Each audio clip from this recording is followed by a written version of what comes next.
Hello, everyone, and welcome to the Super Cup. This time we're here at Silverstone, and I'm Kacper Kołodziejczyk, and I'll be taking you for the first time this season through commentary, and alongside with me will be Ben Willis. Hello Kacper, hello everybody at home. Welcome to the GPVWC Supercup, brought to you by SimNews.TV today for the first time, and should be a really good event. We've had some really close races over the last few rounds, plenty of people fighting for the title, and we've only just sort of reached the halfway mark of the season, so it should be a really good event today. Yes, no, it should be fantastic, and this championship is actually very, very close with the top two in the championship currently, and really more than just the top two, being very, very close on points. And this race could actually see lead change, or these two races, in fact, in this entire weekend, because we have a bit of a story that I think we may come to later, but at the moment we're just about to start qualifying, which could be quite crucial for the first race. Exactly, cars just leaving the pit lane now here at Silverstone, of course, one of the most famous tracks on the calendar, full of history. 3.66 mile layouts, we've got 18 corners here, should be a really good one. I've been sort of keeping my eye on the practice times, and there's been plenty of people at the front, likes of Tobias Politek's always up there, Alex Siebel, Chris Shepherd, who has moved from being an Epic reserve driver. He's in at Hints Racing for this one, and he's been showing some really good pace. Watch out for Stefan Ruat as well, been looking really sharp over the few practice sessions we had preceding to that. But as everybody starts heading out the track, let's see what their first few laps show us. Yes, and definitely, and we of course will have to wait until the very end for all the final results, but at the same time, it's nice to be back to commenting on Super Cup, and this is, of course, a series where we have cars of all of the same spec, and we may go through exactly what type of car it is later on during warm-up before we do the race. But in fact, these are not slow machines, are they?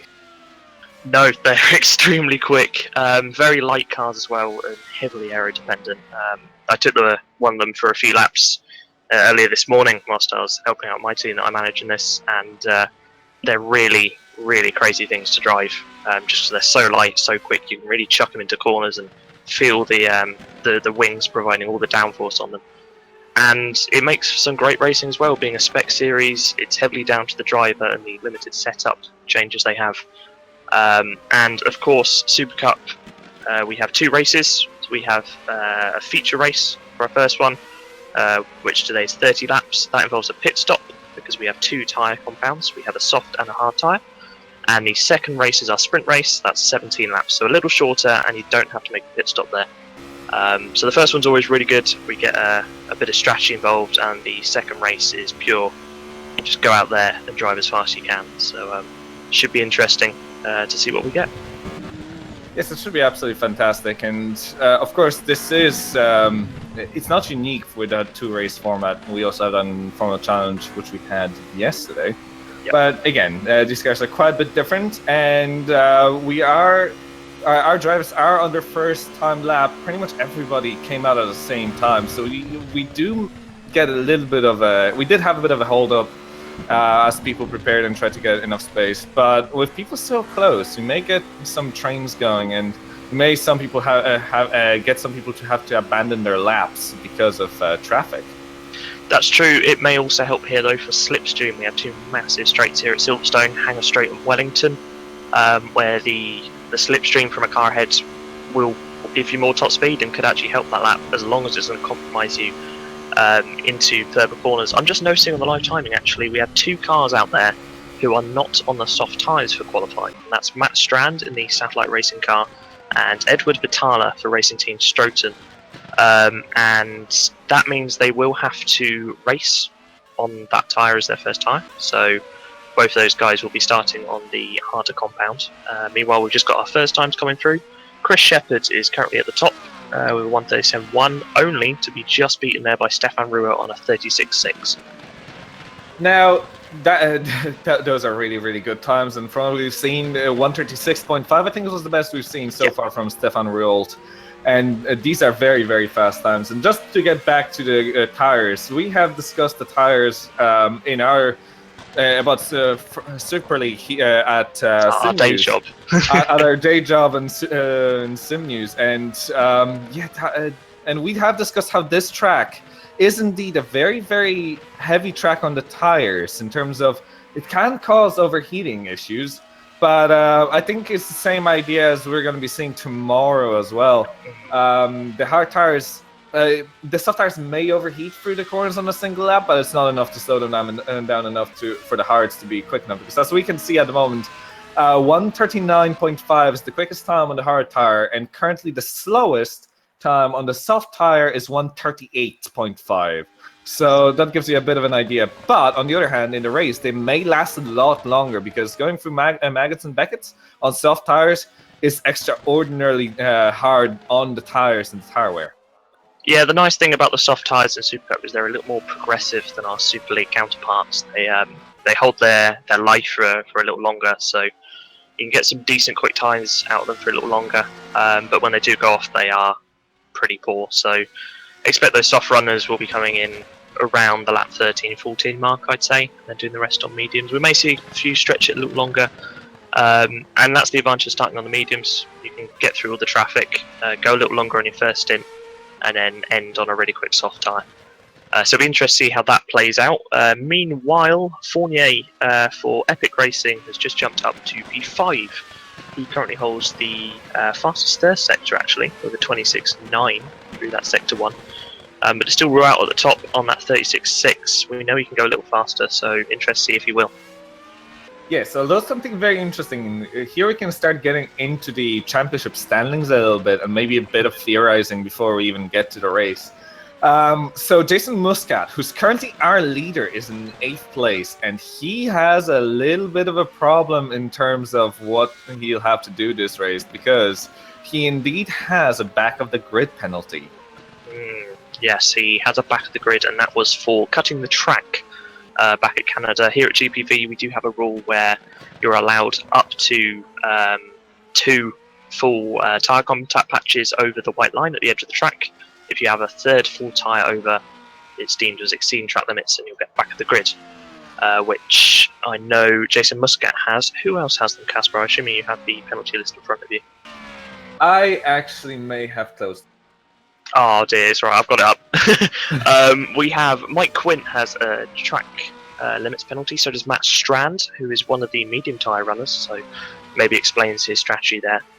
We also have Erhan Yayovsky, who hasn't turned up, so don't expect him around. He would be at Satellite if he does show up. And of course Muscat there as well. Quint also has a 5-place further demotion for a bit of contact in race 1 at Canada. And Edward Batala has a 10-place penalty also for contact. So that will of course factor into our grid when we go to race. For now, based on pure times though, still out in the lead, and he's just coming out the pits for his second run on a set of softs. Now, with that said, what I was about to kind of continue onto is Jason Muscat is here, but he's starting from the back of the grid, so he'll have to do an amazing job to get into the, well, maybe not into the points per se, but get into the high scoring points. On the other hand, his closest contender, Geoffrey Fournier, is 5th in quali, and he does not indeed have a penalty. But also Alex Siebel, who's only in a further 11 points behind Fournier, is currently in 2nd place.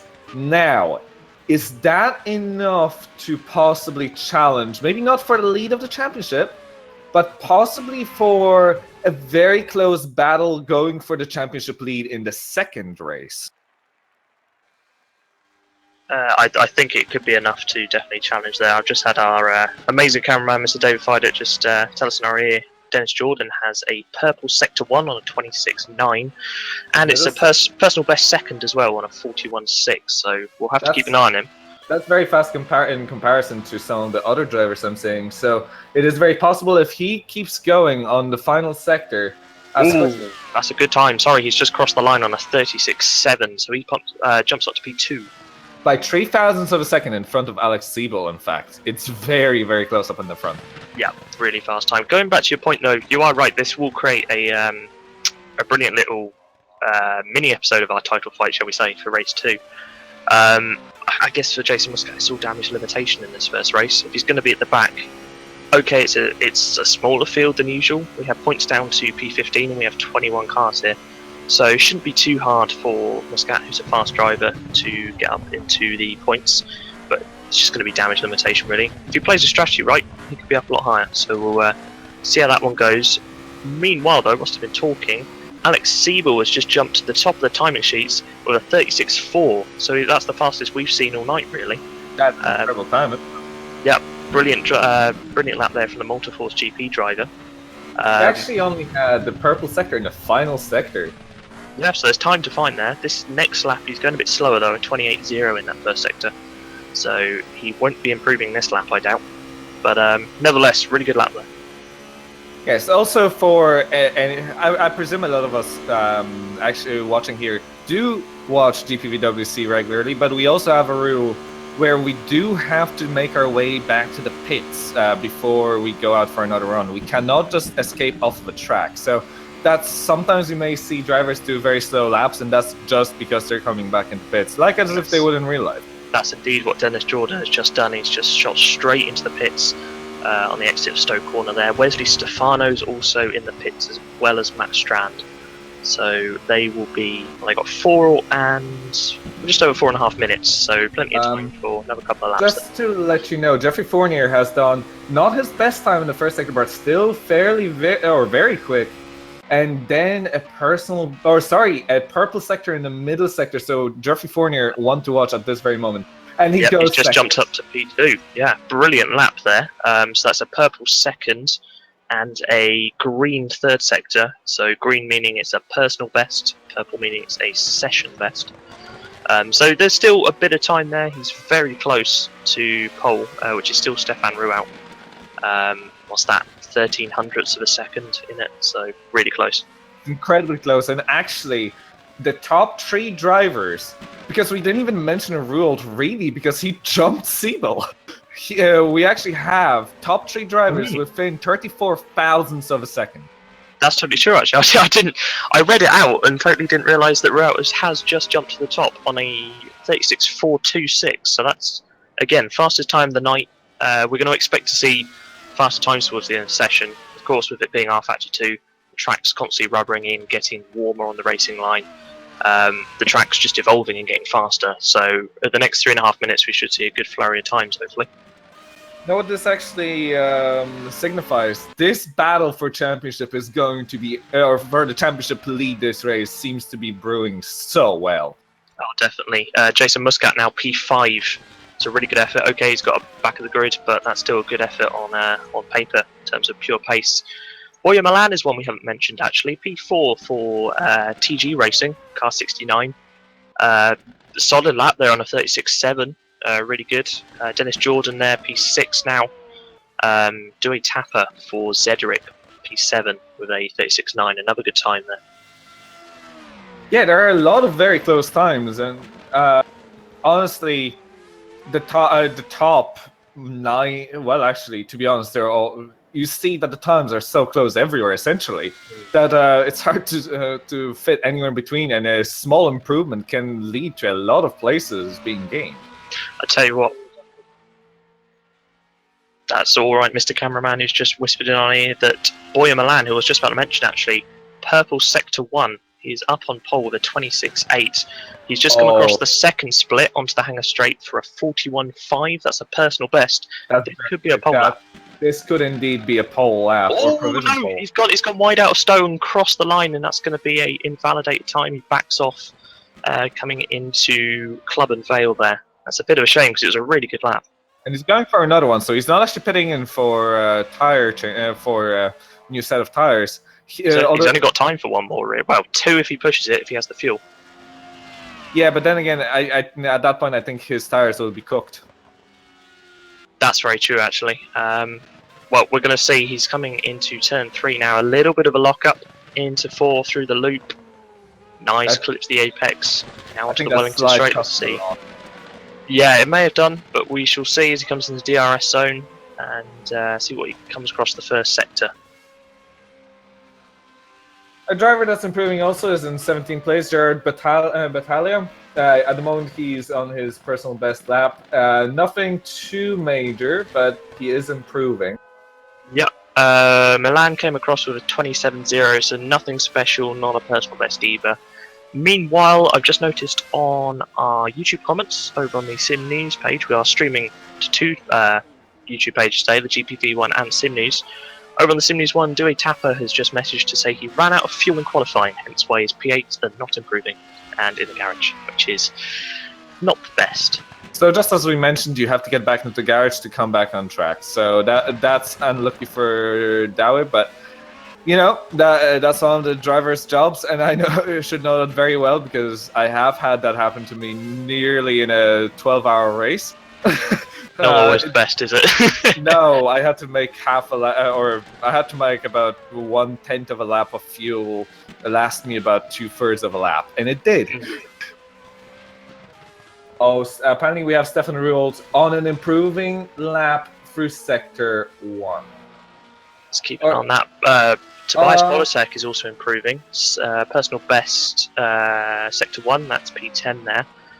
Who else did I spot? Dino Paolini has jumped up to 4th as the checkered flag is out, so everyone on their lap now is able to finish their lap. Also, I just see in the comments, yes, it is very, very close indeed, coming from Delta Racing Team. Also, pity James Johnson will not race tonight. Yes, James Johnson is very quick, and I would love to see him. I haven't actually been following too much on his pace, but I always know that he is a very, very quick driver. So, pity, but we have quite a few very fast drivers here anyway. I'll tell you what, Rual isn't going to improve, I don't feel. He had a very messy Maggots and Beckett section. The rear just seemed to be losing all grip on him. There's a bit of a drift going on as he comes across the line now. I don't think it's going to be improvement, but he's going to hold on to pole with 36.4, and doesn't look like anybody's going to challenge him. Tobias Politek's just come across the line and gone P8, so nothing there. There's a few others on laps. Mike Quint down in P16, Rob Mason P17. Jeffrey Fournier would have to make 0.2 of a second up in the final sector, which he's not going to do. He already locked up. Yeah, I don't think that's going to happen. Fournier across the line. It's just coming across now, and that won't be an improvement. So he holds P2. Stefan Ruhr with the pole then. Well, that's very impressive from Rold, but I think the happiest man on here at the moment will be Fournier with his chances for possibly attempting for or having a chance at the lead of the championship being reinforced. And considering he is currently second in the championship, he will be very, very happy to have that possible jump on Alex and Jason. If he can finish, I think, second or first. If he finishes first, he's definitely guaranteed to be leading this championship. Definitely, yeah. I mean, great session from out there, great lap. Fastest we've seen all evening. Really good performance. Fournier there with P2, great for the title hunts. Brilliant performance there. And again, Siebel P3, Paolini P4.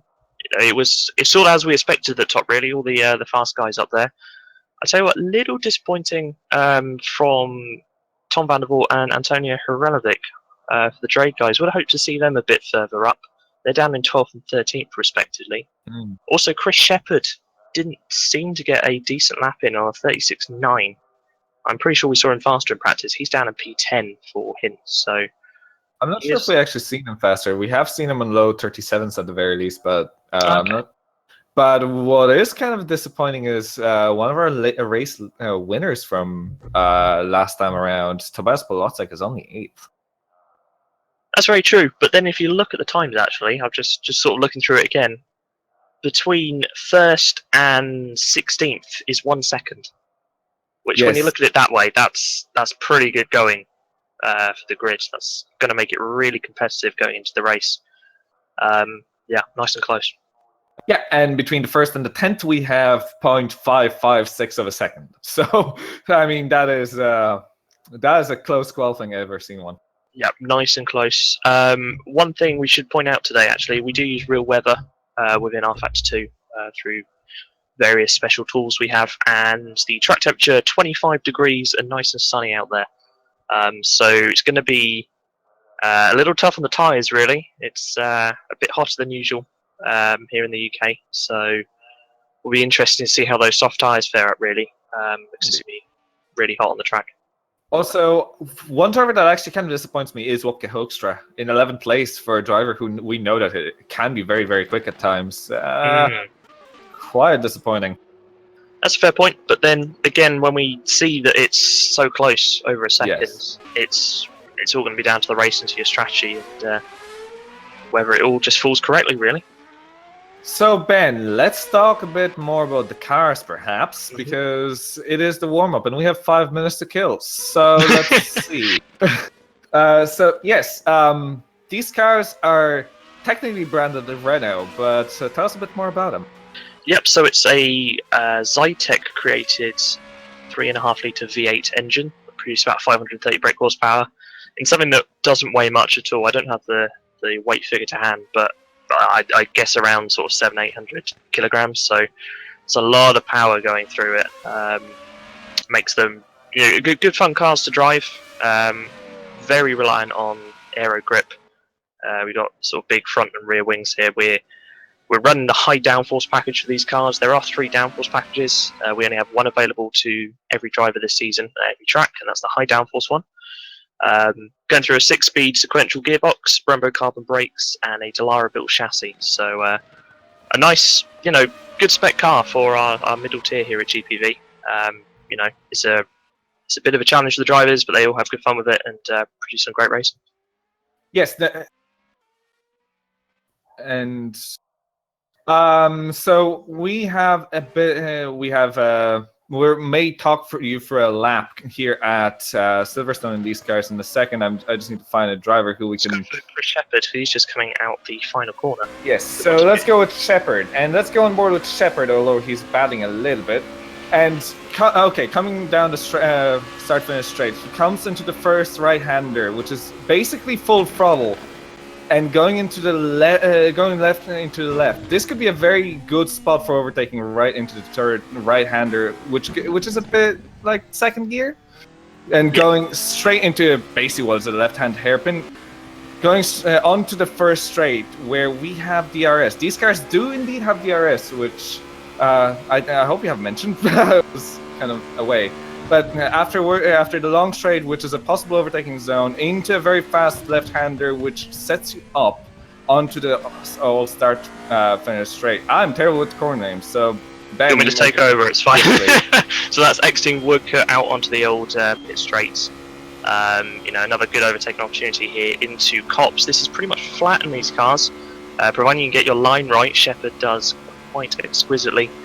And then it's into one of the most famous sections on the calendar. It's the Maggots, Beckett's, high commitment, high speed corners.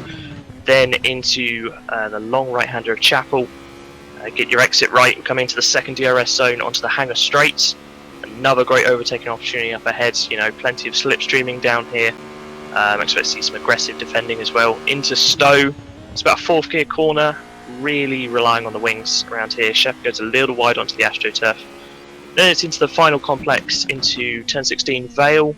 Make sure you clip the apex, get it slowed down, and then the switch back through Club, back onto the new pit straight. Great little lap there from Chris Shepherd. Well, we know who's going to be doing the laps this time around, because I am not going to be doing this again. It's fine. Just to let you know. As well, we do have the compounds marked for the cars, and I think so. The yellows are the soft tires, and then whites are the hard tires. Yep, so that's correct. So we can see the compounds on the side walls, and that's always a good thing to be easily recognizable, and we can thank Pirelli for that.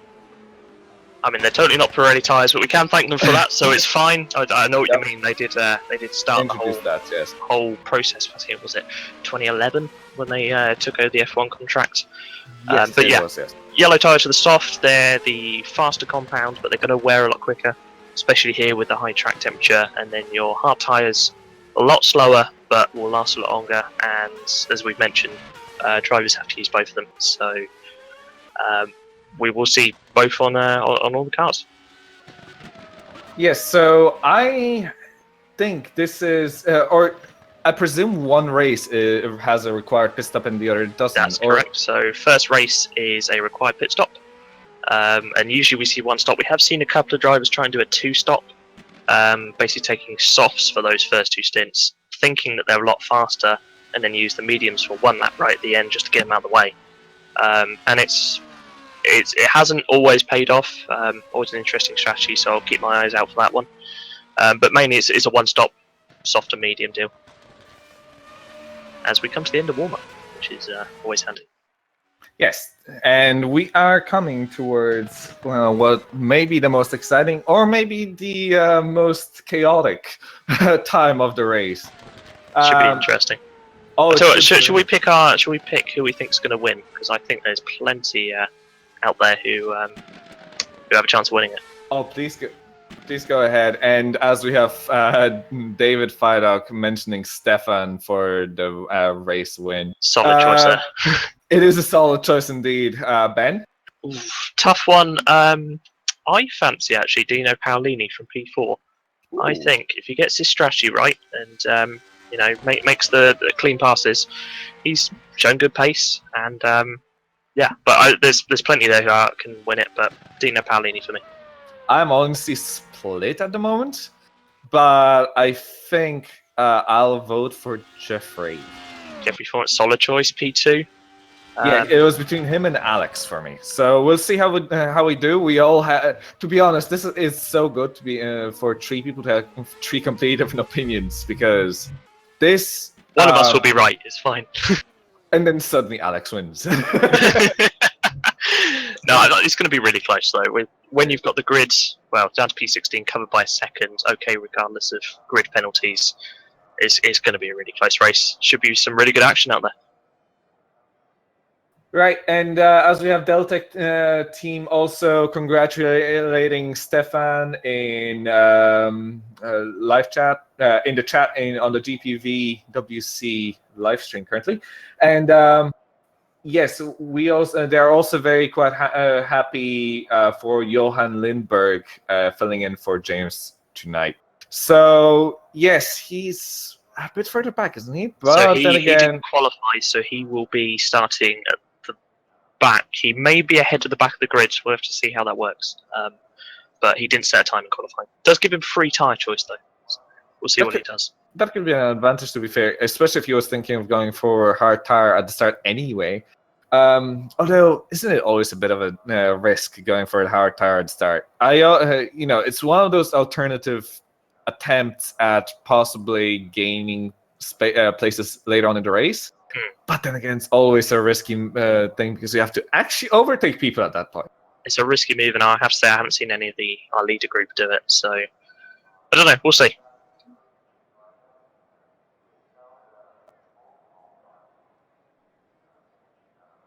And apparently, wow,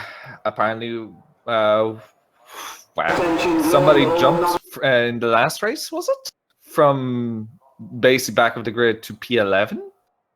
That was yesterday in FC Race 1. David Yunt started in the pit lane and managed to get up to right near the front after the first lap, just through clean driving. But we have moved over into the race session, which means everybody's gridding up. We just had the R-Factor man utter his traditional words that are so ingrained in many R-Factor players' minds. But as everybody grids up, Kacper, I'll leave it to you to go through the grid. Well, we're gonna go for the grid in about 30 seconds when the drivers pull away for their formation lap. But yes, we can see a lot happen. Then again, we hope not to see a chaos. Sorry, I was just going to jump in and just say I'm just looking at Johan Lindberg to see what tyres he comes out on. At the moment, they're set to mediums, but he's only got 5 seconds to get on the grid, so hopefully he gets out on time. Yes, and just before we go, Matthew Allington also comments that Johan jumped from P30 to P12 in 6 corners in race 2 last night. So that's another one. As we are on the formation lap, and let's go through this starting order.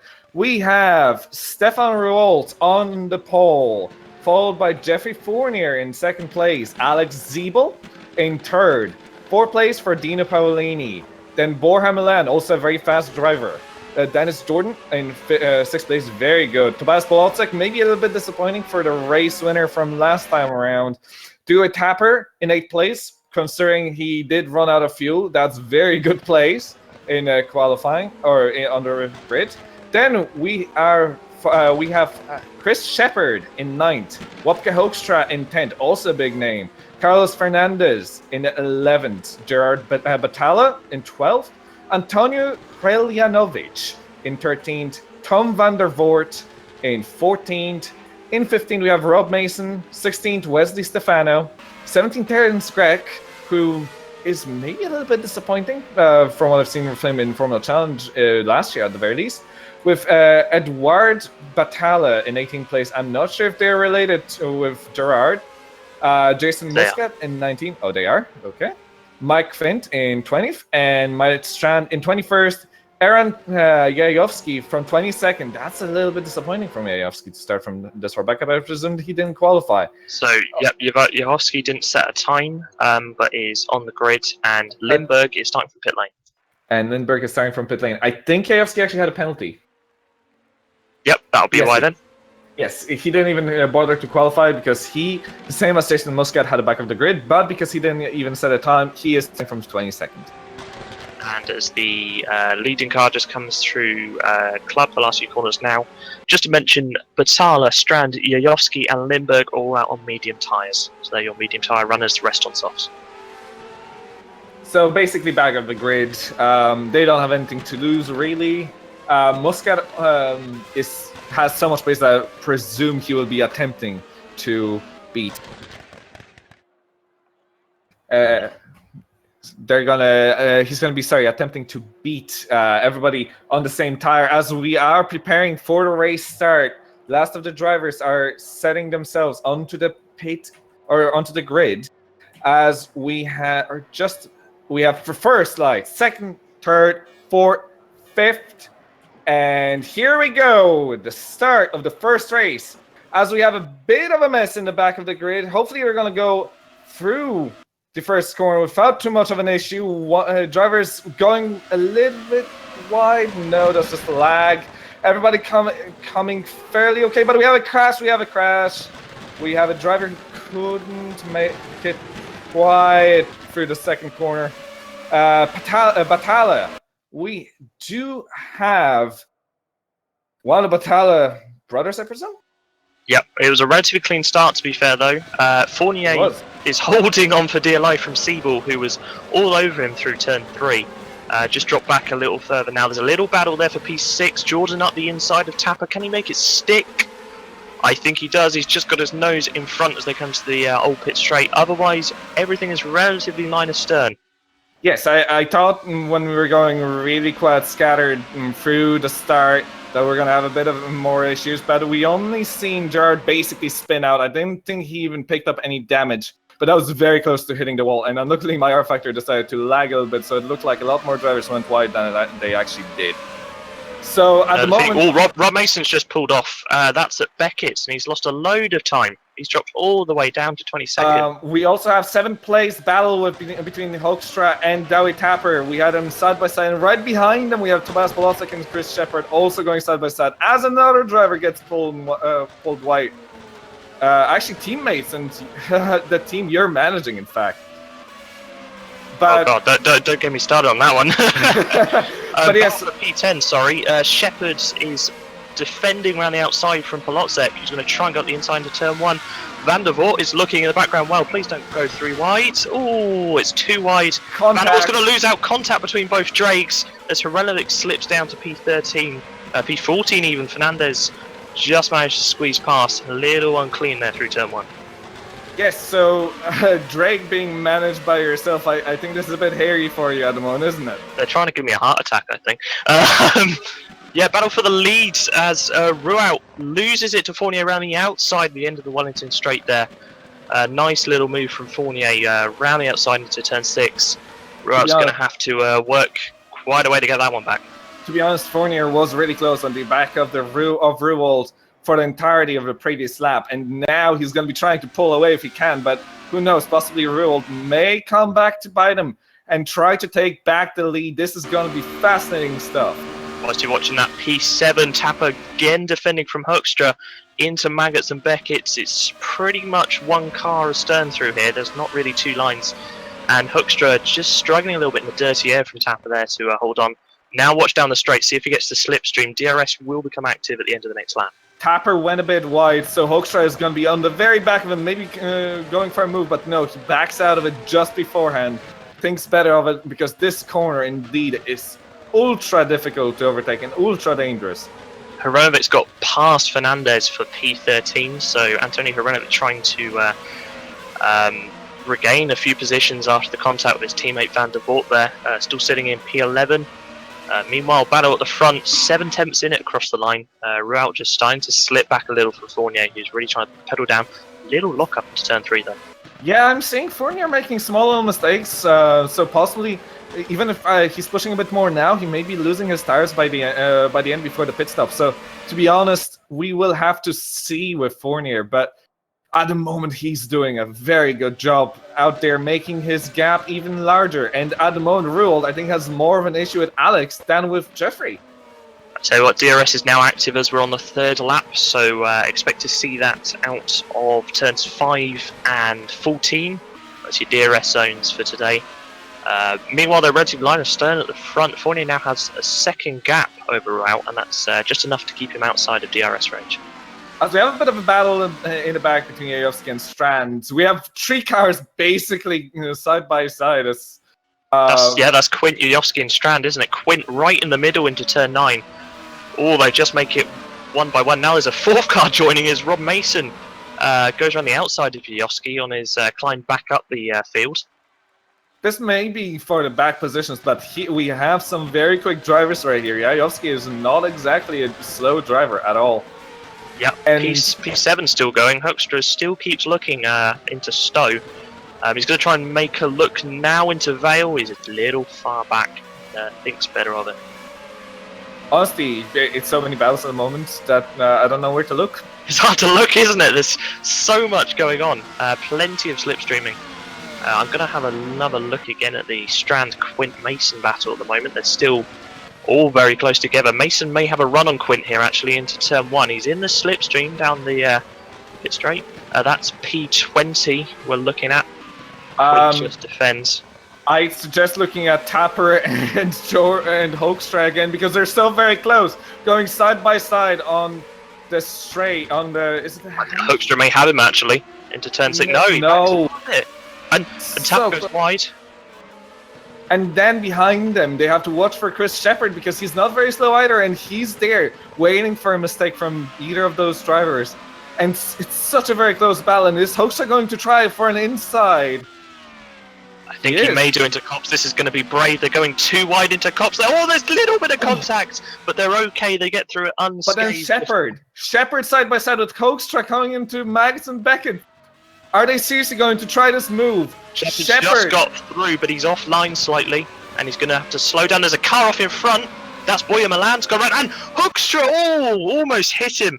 Slid off as well. He's gone back into the front of the track. Everybody gets through. That's a Drake. Is that a Drake round? I think that's Van der Voort round in avoidance. Jesus, that was a bit of a mess out there. As we have Janovic actually overtaking Muscat on the outside for 9th place. Muscat already into 10th place with all this mess. Mind you, he started from the back of the grid. He is the championship leader. What? You keep going. I'm just going to try and get a replay of what happened there. Yeah, no, it just, to me, to be honest, it looked like one of the drivers just lost it when they seen Milan out there.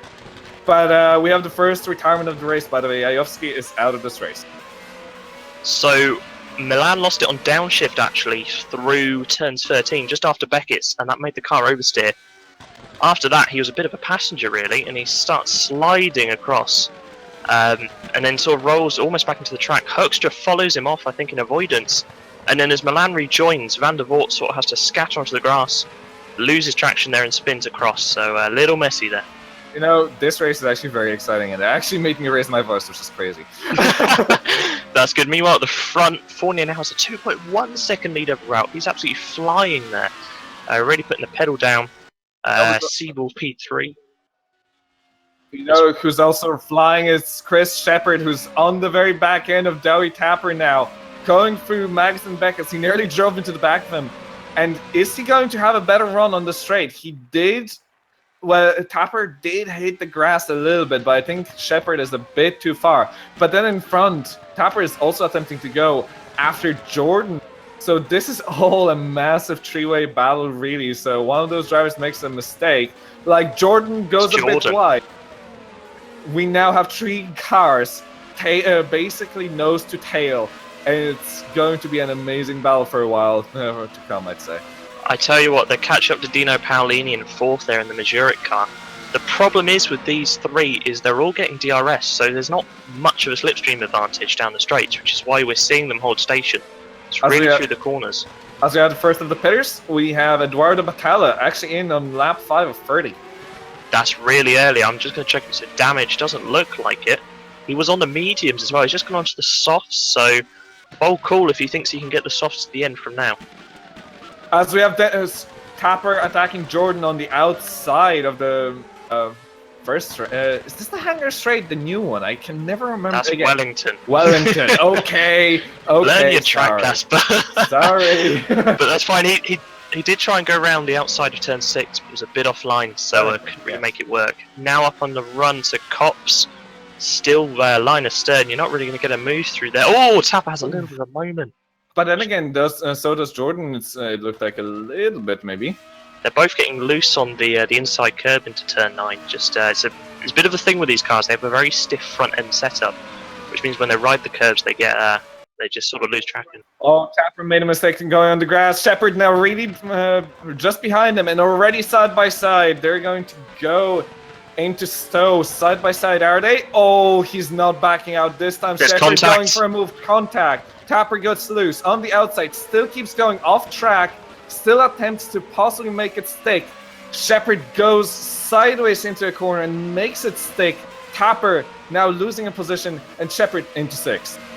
Tough one to call there. I think Shepard was sort of hanging on for dear life on the inside into Stowe and just understeered slightly wide. Interesting to see though, but when both had the DRS open, they were pretty much level on speed, suggesting they're running similar wing setup. So that's why Shepard had to sort of make that lunge into Stowe.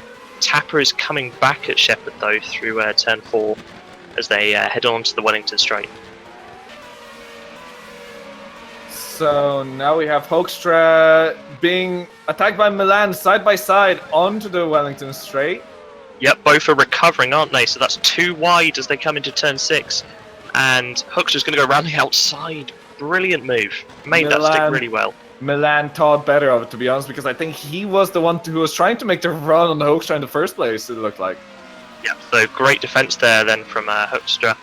Meanwhile, your gap at the front now, 3 seconds. Fournier still pulling away. On the other hand, I think the gap between the second and third actually has less. Sorry, P5 into Maggots. Shepard was all over the inside curb and he's lost out trying to pass Jordan, and now Tapper's back on him. Oh, are we going to see the same move made by Tapper that Shepard did? No, Shepard now attempting a possible move on Jordan because he had a bad exit onto the hangar straight. And on the outside, Shepard. Is he going to try something? No, there's nearly a contact between the two. And now Tapper on the inside, attempting a move side by side. Are they going to attempt a move into the chicane? He is trying to stick it on the outside, and he is going to have the inside. Oh, there's a little contact from Tapper. Yeah, Tapper just makes it stick, and that all became because Shepard had the DRS down the hangar straight and caught up to Jordan, but got compromised, not being able to pass. And Tapper's gained from that. Brilliant move. Absolutely amazing to make that stick on the outside of an entry into the final chicane, or the second to last, well, the last of the chicanes at the very least. Definitely. I did just switch over to Tobias Politex for a second P9. He had, I think, got turn 1 wrong because he was all over the runoff. Sorry, Tapper going on the outside of Jordan. Is he going to make it stick for Brooklands? He is. Oh, that's going to be really close. He had to use a little bit of the run off the outside, but he's going to do it. And will Shepard follow through on that pass? But not quite. He jumps back in the slipstream into Cops. Is Jordan going to attempt to move back? No, but Shepard is. So Jordan, by backing off, by not attempting to move, has actually compromised himself to Shepard, who then goes and Jordan actually has contact with the back end of Shepard. Both of them fine, but Jordan loses 2 spots in a very short span of time. Tapper's had a little bit of a moment up ahead, and he's slow out of turn 14 there through Chapel. I don't think Shepard's going to get too much of a run. He's going to get closer into Stowe, maybe try and set him up out the onto the pit straight. Something that's also worth mentioning is Muscat. Jason Muscat is up to 9th place at the moment, and what we also have happening is Antonio Hrajanovic actually coming in to challenge Dennis Jordan for 7th place. Yeah, there's now 4 people that's going to be in the battle for what is essentially P5 down to P8. Muscat's a little further away in P9, 2 seconds behind. All that while my pick for the winner is making a 4-second gap to Stefan. Fournier's just flying away, isn't he? 4 seconds now to the good. We're just on to our 9th lap. It's like someone gave him wings. It's definitely, yeah. Meanwhile, looking down, P15, Terence Grech heavily defending from Wesley Stefano in the second of the Hints cars. Stefano should have DRS on to the Wellington straight. Let's see, he's going to be in the slipstream up into turn 6. He's a bit far away though. He doesn't seem to have the top line speed on that Hints car, and he will stay behind there and just bide his time, I think, till he gets a little closer. He is being heavily chased though by Mike Quint in P17 in the Cosmo car, who's about half a second behind. Of course, this battle for 15th place is actually a battle of for a point already. Yep, it's a battle for 1 point, which it may not sound much, but that can mean a lot in terms of the championship towards the end of the season. I'm just going to look back up to P5 as Shepard gets ever closer back to Tapper through Stowe. Just not enough yet. He needs a good series of corners as Shepard runs a little wide through Stowe there. As we actually have a battle for 12th place at the moment, Borja Milan is being attacked by Rob Mason, and Rob Mason makes it just at the end of just about, but watch for Milan on the outside, the faster line through there, and he's now going to take the inside into Vale and holds the position. The problem with the inside into Stowe is it's just a bit too tight to hold any speed. It is, and another thing is maybe those cars are set up in a completely different manner, because the closing speed by Rob Mason was incredible, even for DRS. I mean, watch him now with the slipstream. He'd be a long way back to make a move into 3, and thinks better of it. But you can just see he's so much faster through the high-speed corners. Yes. Also, right behind, we can also just about get a glimpse of Terence Grech having to really defend from Wesley Stefano at this point, and Quint is also not far back. As I'm mentioning that, Terence Grech is under attack into Brooklands on the inside. Wesley Stefano is attempting a move, but he's not quite able to stick it in there. He's a bit too far away, isn't he? He's not quite on the line as well. Stefano just missing the apex slightly through Luffield there. Meanwhile, I'm looking at P7, and Antonio Hrajanovic was getting a little close to Jordan through the Brooklands Luffield complex. He's a little further away now through Maggots and Beckett's onto the run to the high straight. Antonio a bit wide there on the exit, but he will have DRS on the run up to Stowe. Oh, P5, Tapper being attacked by Shepard round the outside into Stowe. And contact, but holds onto it just. May have to have a look back at that one, I think. Possibly, but Shepard is not giving up. That is a current battle for 5th place. This is some amazing stuff. What I'm also seeing, just quickly looking at the times, is Alex Siebel has actually dropped back quite a bit now from Stefan Riol. It's a second and a half of a difference. And something that's very interesting is that Dino Paolini seems to possibly be slightly closing in on Alex, and it's just over a second of a difference right now. Yep, just over a second there between Siebel in P3 and Paolini in P4. Meanwhile, Tapper and Shepard still going at it as they come onto the Wellington straight. I did have a look back, and it was just a little bit of a lock-up from Tapper under brakes. Shepard on the inside into Brooklands. Is he going to make it before the corner even begins? Got that, surely. Yes. There's a bit of contact still going on, but thankfully bits can't fly off the front wings. No, it was a good move from Shepard there. He covered off even any kind of retaliation from Tapper there. But now Tapper's got the slipstream. So we may just see this again for the next few corners. I mean, we have seen them pass each other a couple times by now, and I don't think that this is going to go away anytime soon. But also behind, we need to watch Dennis Jordan being attacked by Antonio Hreljaninovic.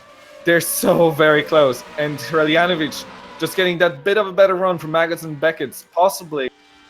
A good run from Tapper as well. We're going to have to watch two battles from one into Stowe. Hreljaninovic ran the outside of Jordan. Can he make it stick before Stowe? Yes, he does. Oh. That's P7 for the Drake driver there. Meanwhile, Shepherd hangs on from Tapper's attacks into Stowe.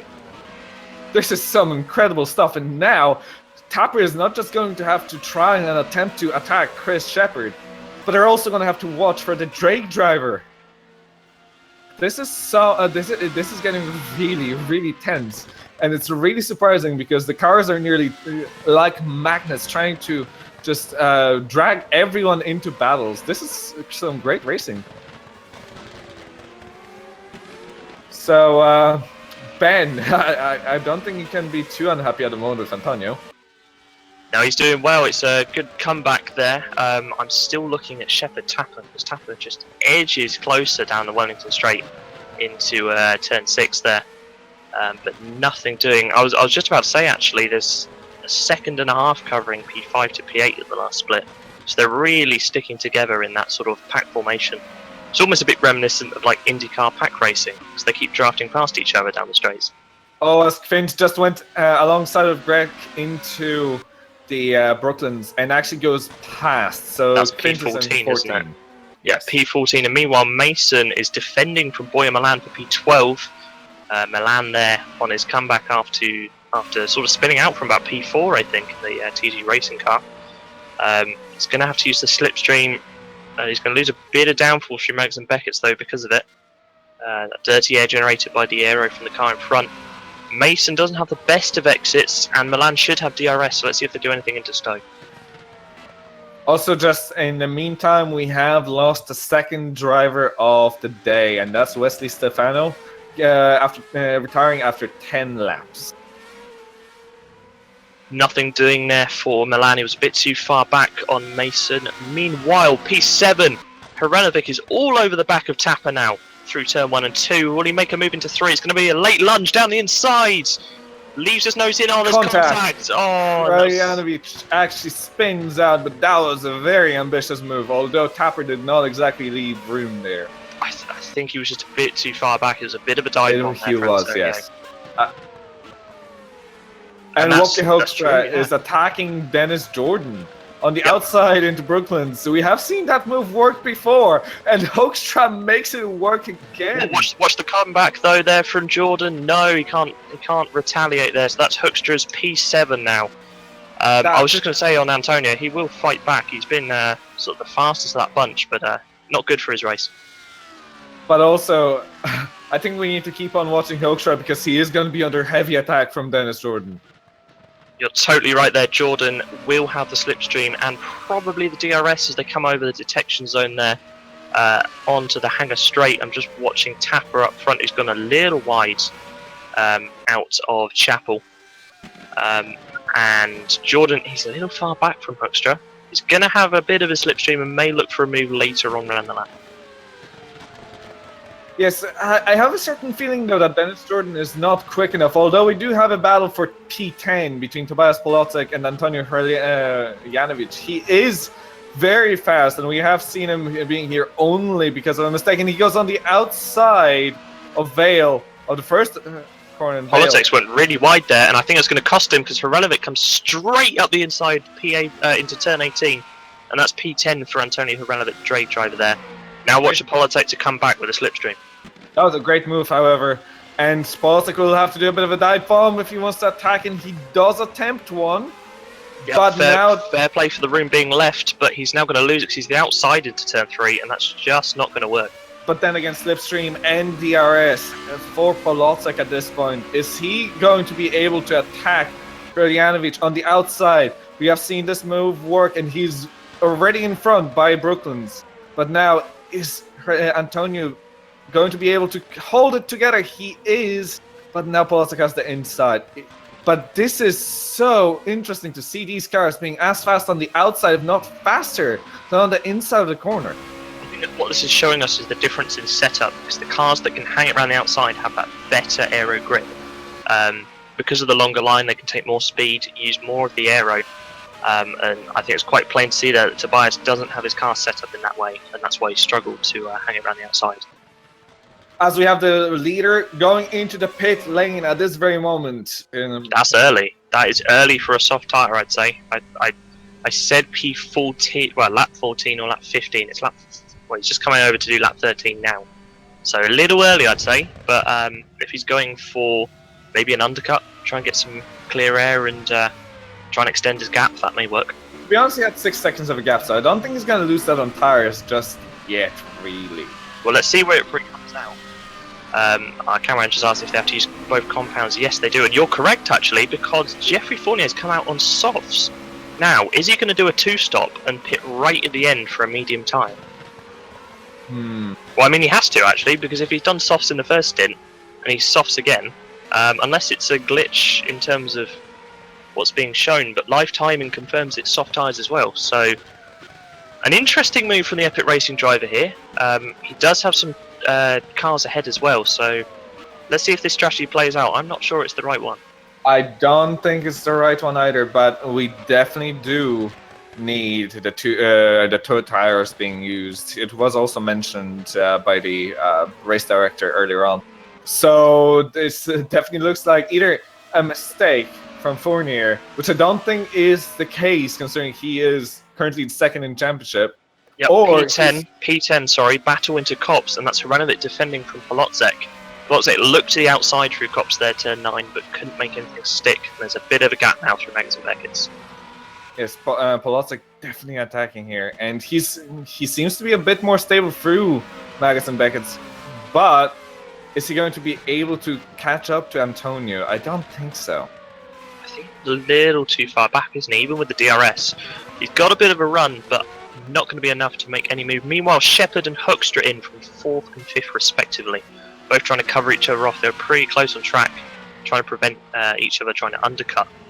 I'm just going to watch the tyres they go on to. Shepard, let's see what he chooses.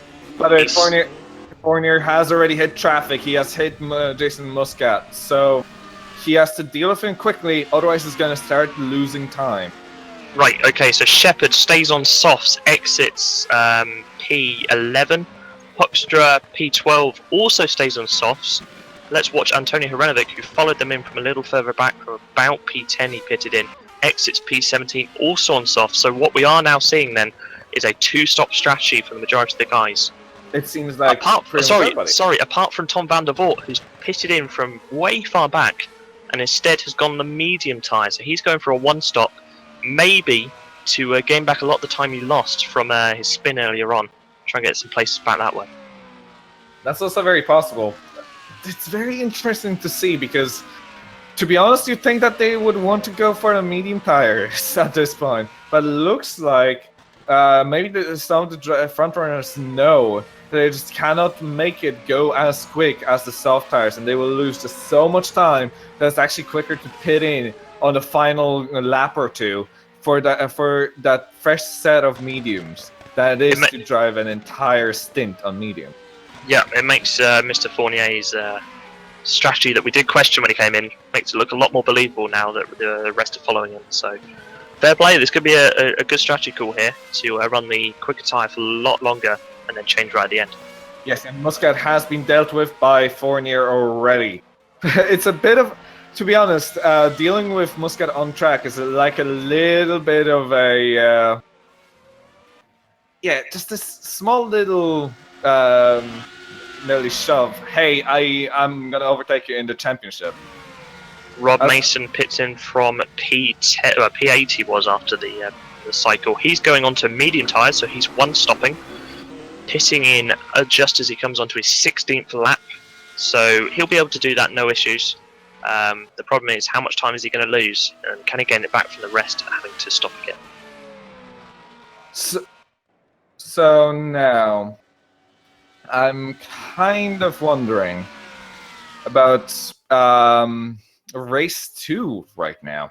because so we're seeing that the drivers are lasting about 15-16 laps on the softer tire.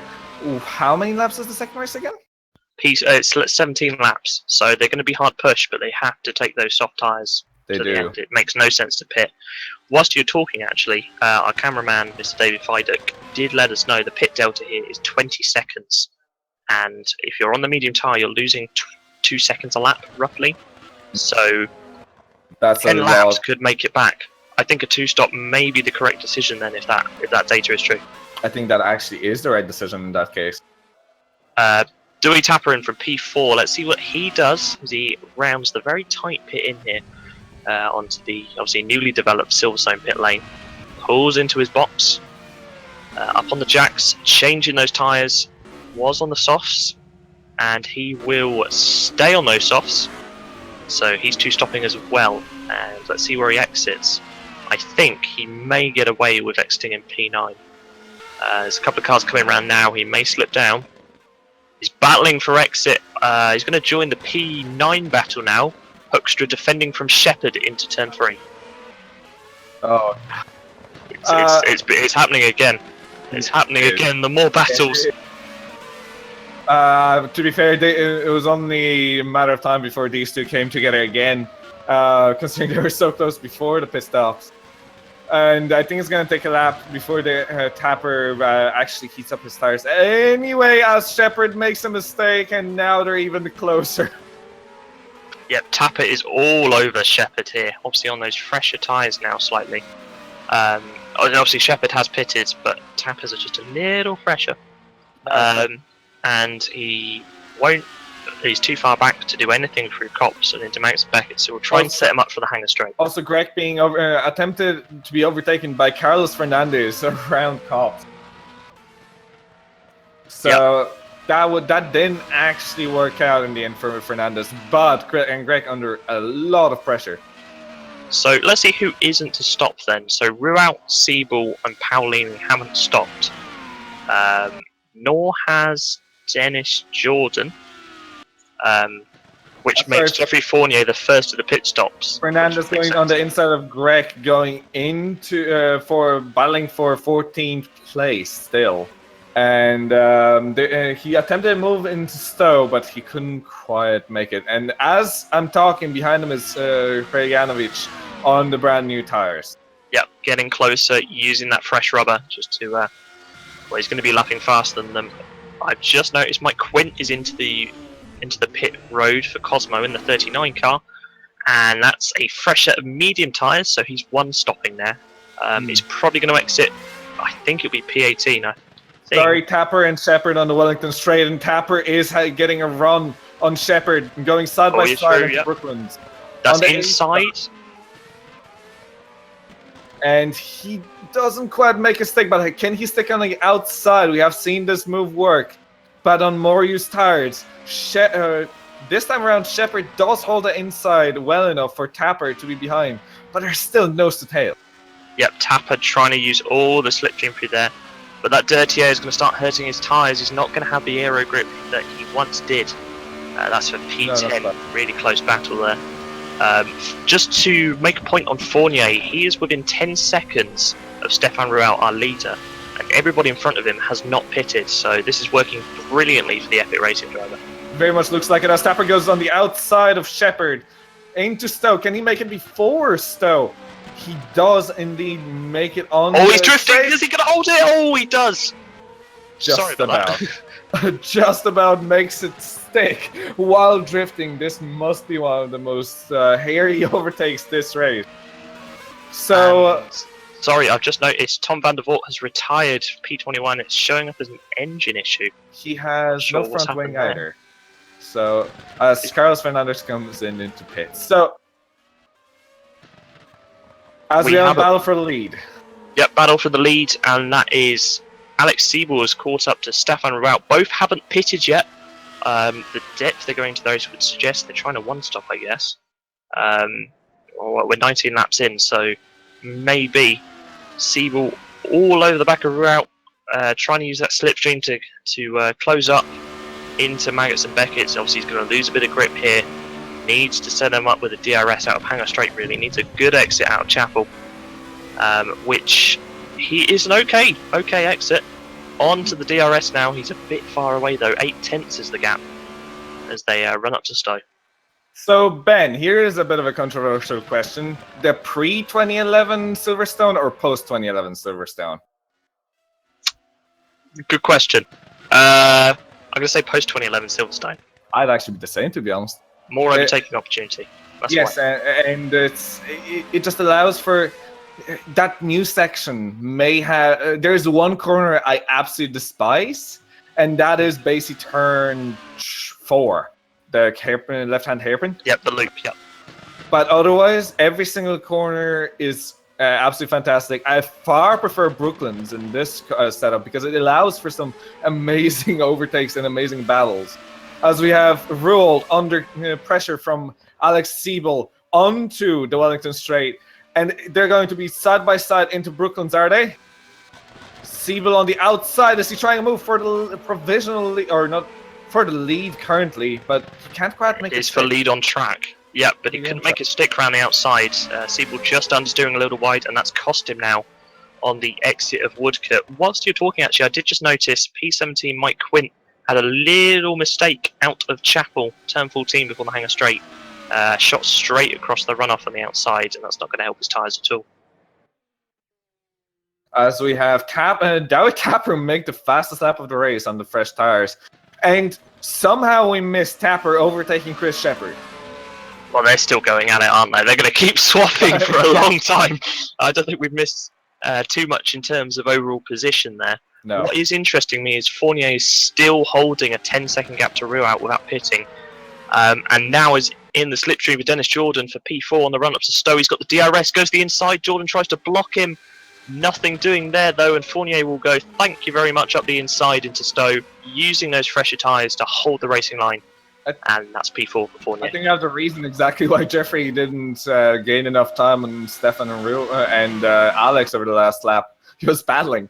But honestly, I think at this point, if Stefan and Alex are going to keep on battling, they're going to lose so much time that Jeffrey is just going to catch up to them. And at the moment, what we're seeing, I think, is Stefan Ruold challenging for the win because, in my opinion, they're going for a one-stopper.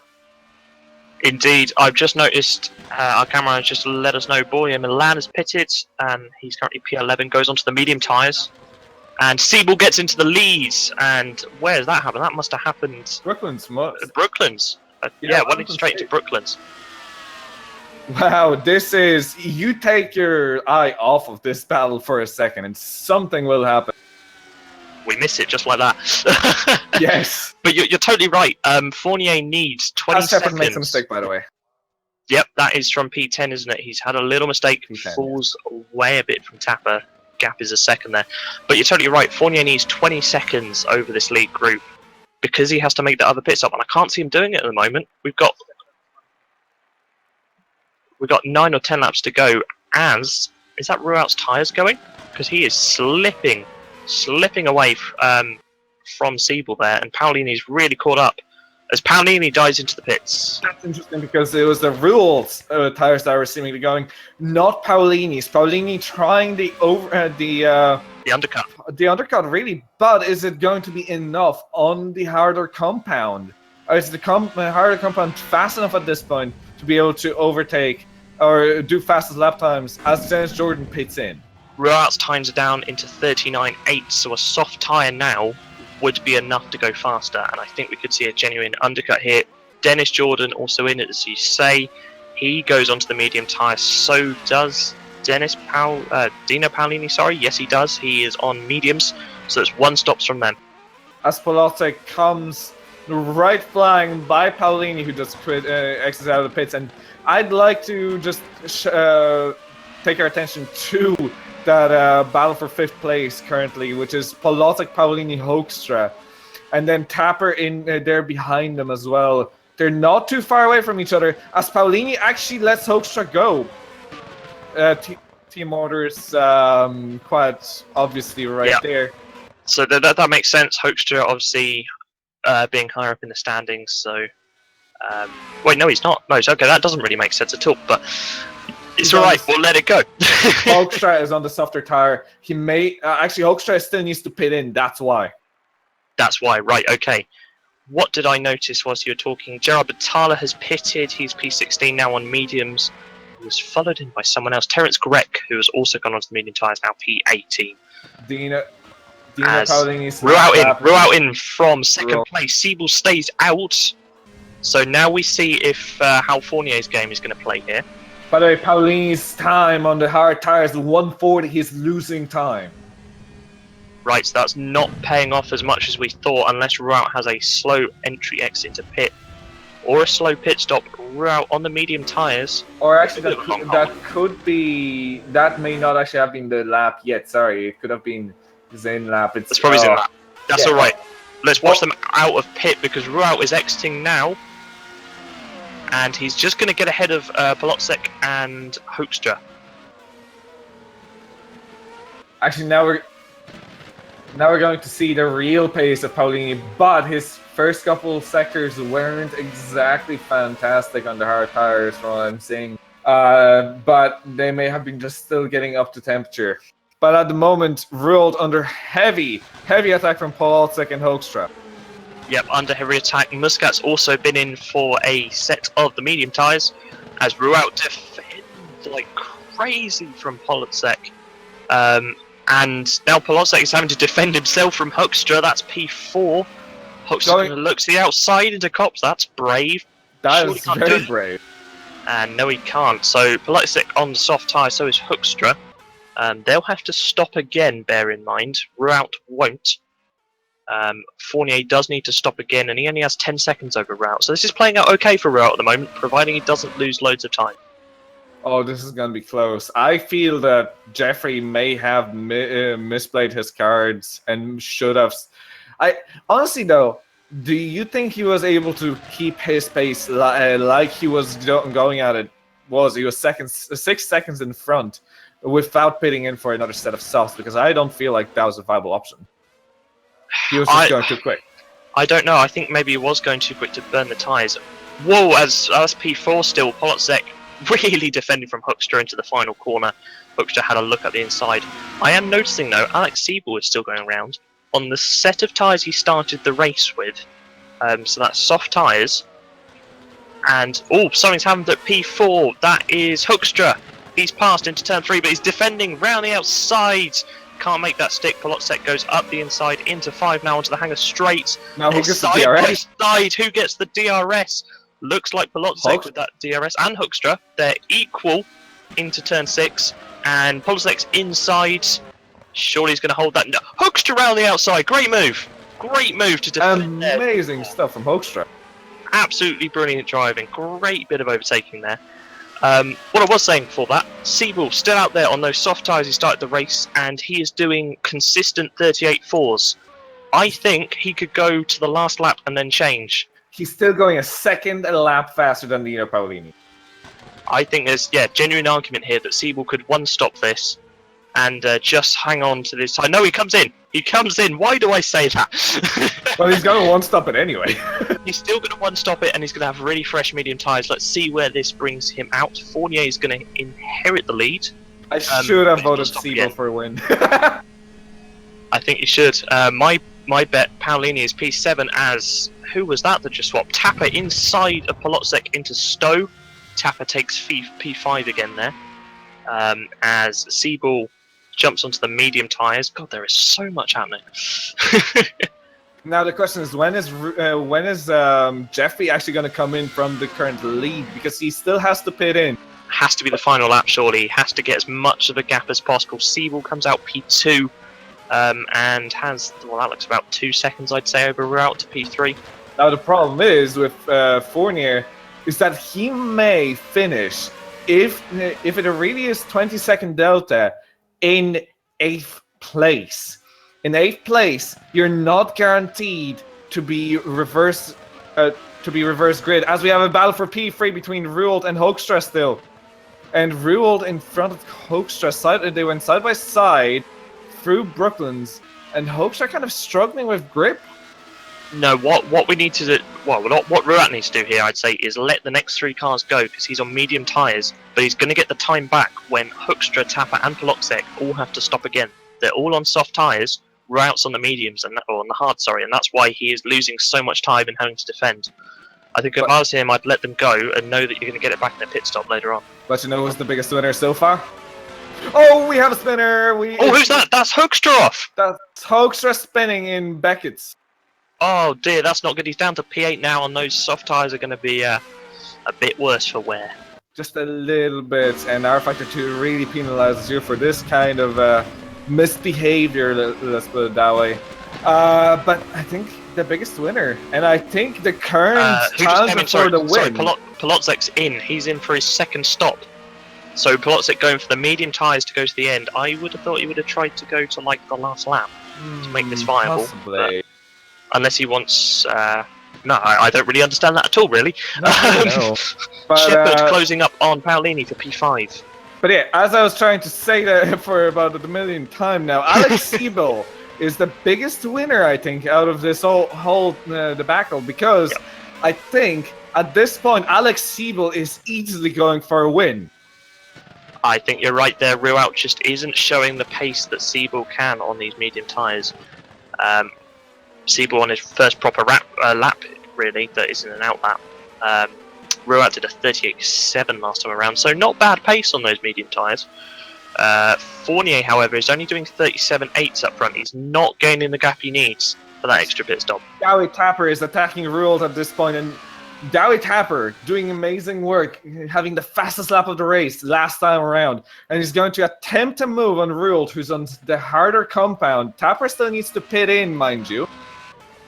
But Tapper is going to attempt to move, possibly on the hanger straight at this point. Is he going to attempt a DRS move?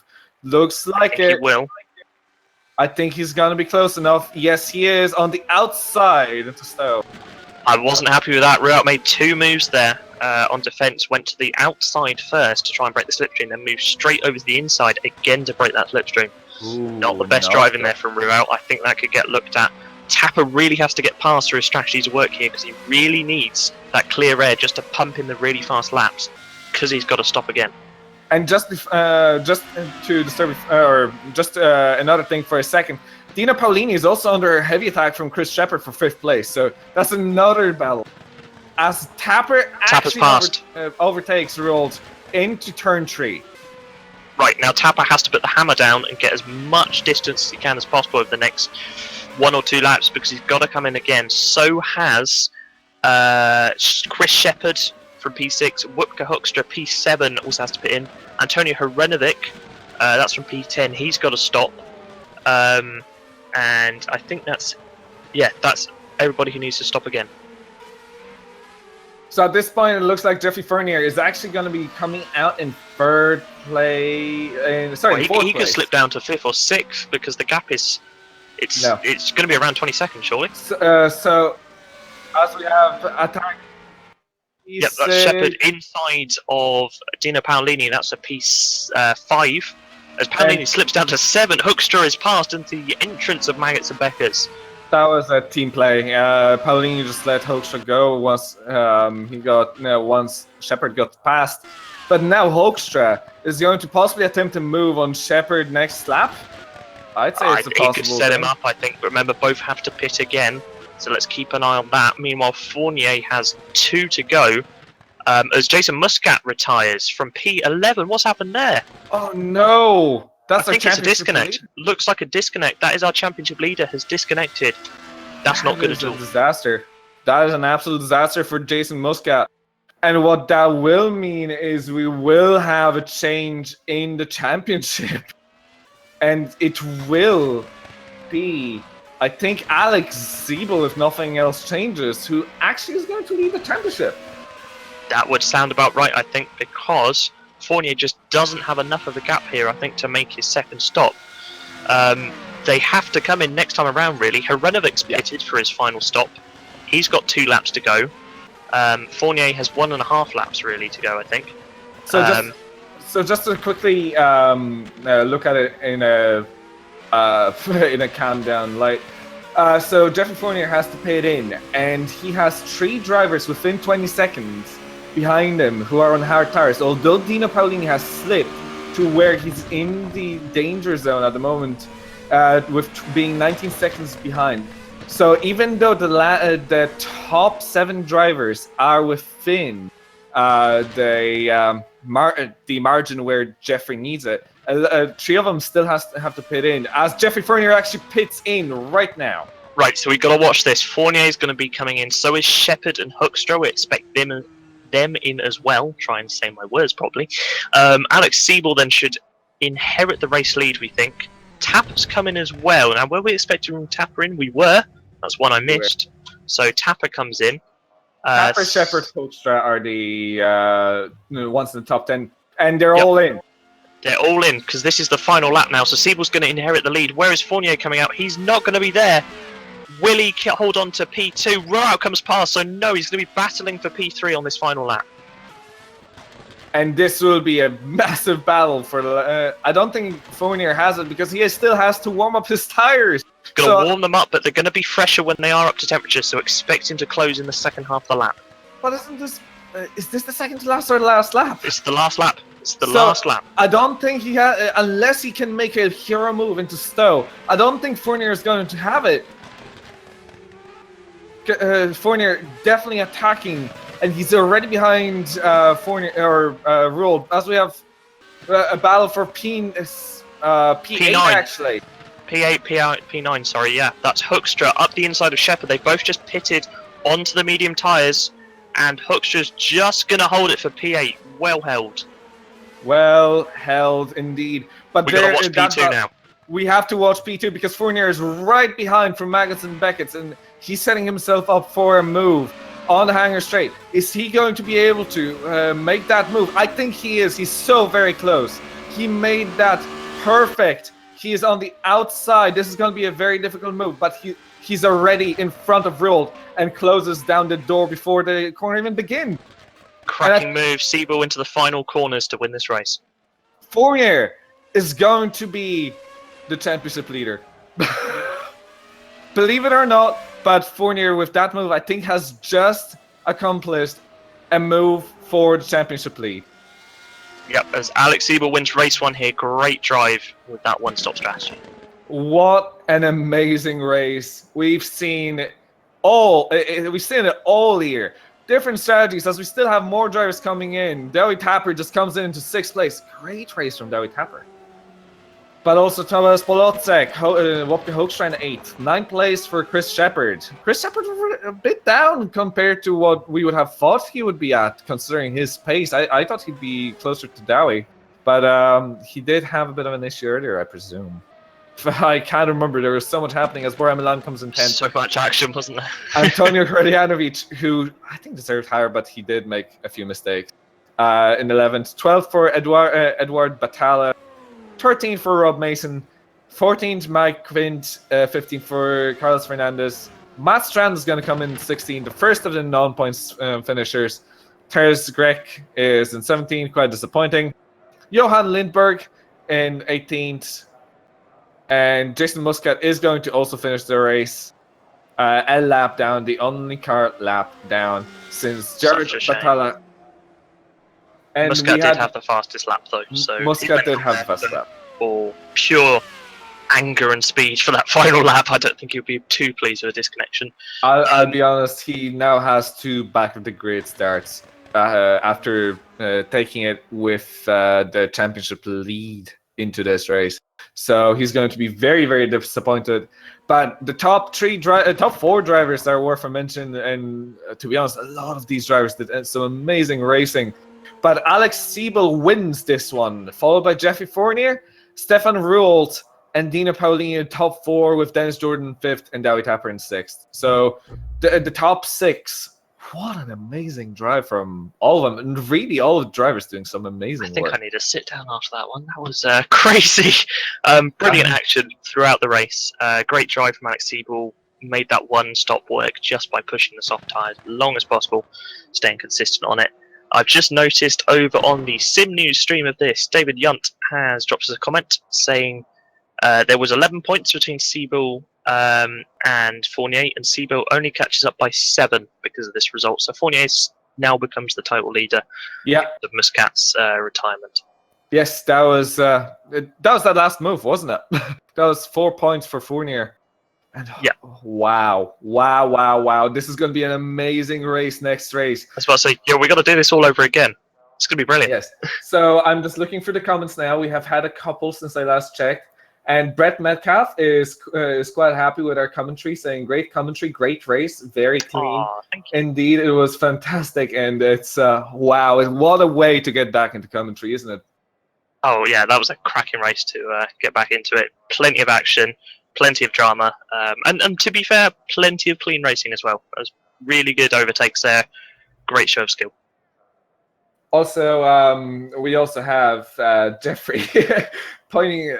I'm not sure who he's directing it to, but saying noob. He may be. I think that's his strategy. I think he wasn't too pleased with himself after his 2-stop didn't quite pay off. Yeah, but to be honest, he did finish second, and we don't know what would happen if he didn't push as hard as he did in the first stint. Yep, that is true. That is true, actually. So I think, in all things considered, we had. I should have gone with Alex, but Jeffrey and I did say I'm split between Jeffrey and Alex before the race, and I was very right about it. Oh, what a race! So now, just as a thing for everybody, we have a reverse grid here at Supercup, and it's not for drivers not to have kind of a complacency kind of thing where they I have gotten 10th place, I may stay here because I may get pole for the next race. A 10th place is a gamble because we have 6th to 10th place being randomly picked as for the reverse grid. So shall I run you through the reverse decided. grid contenders? That'd be helpful. Please do.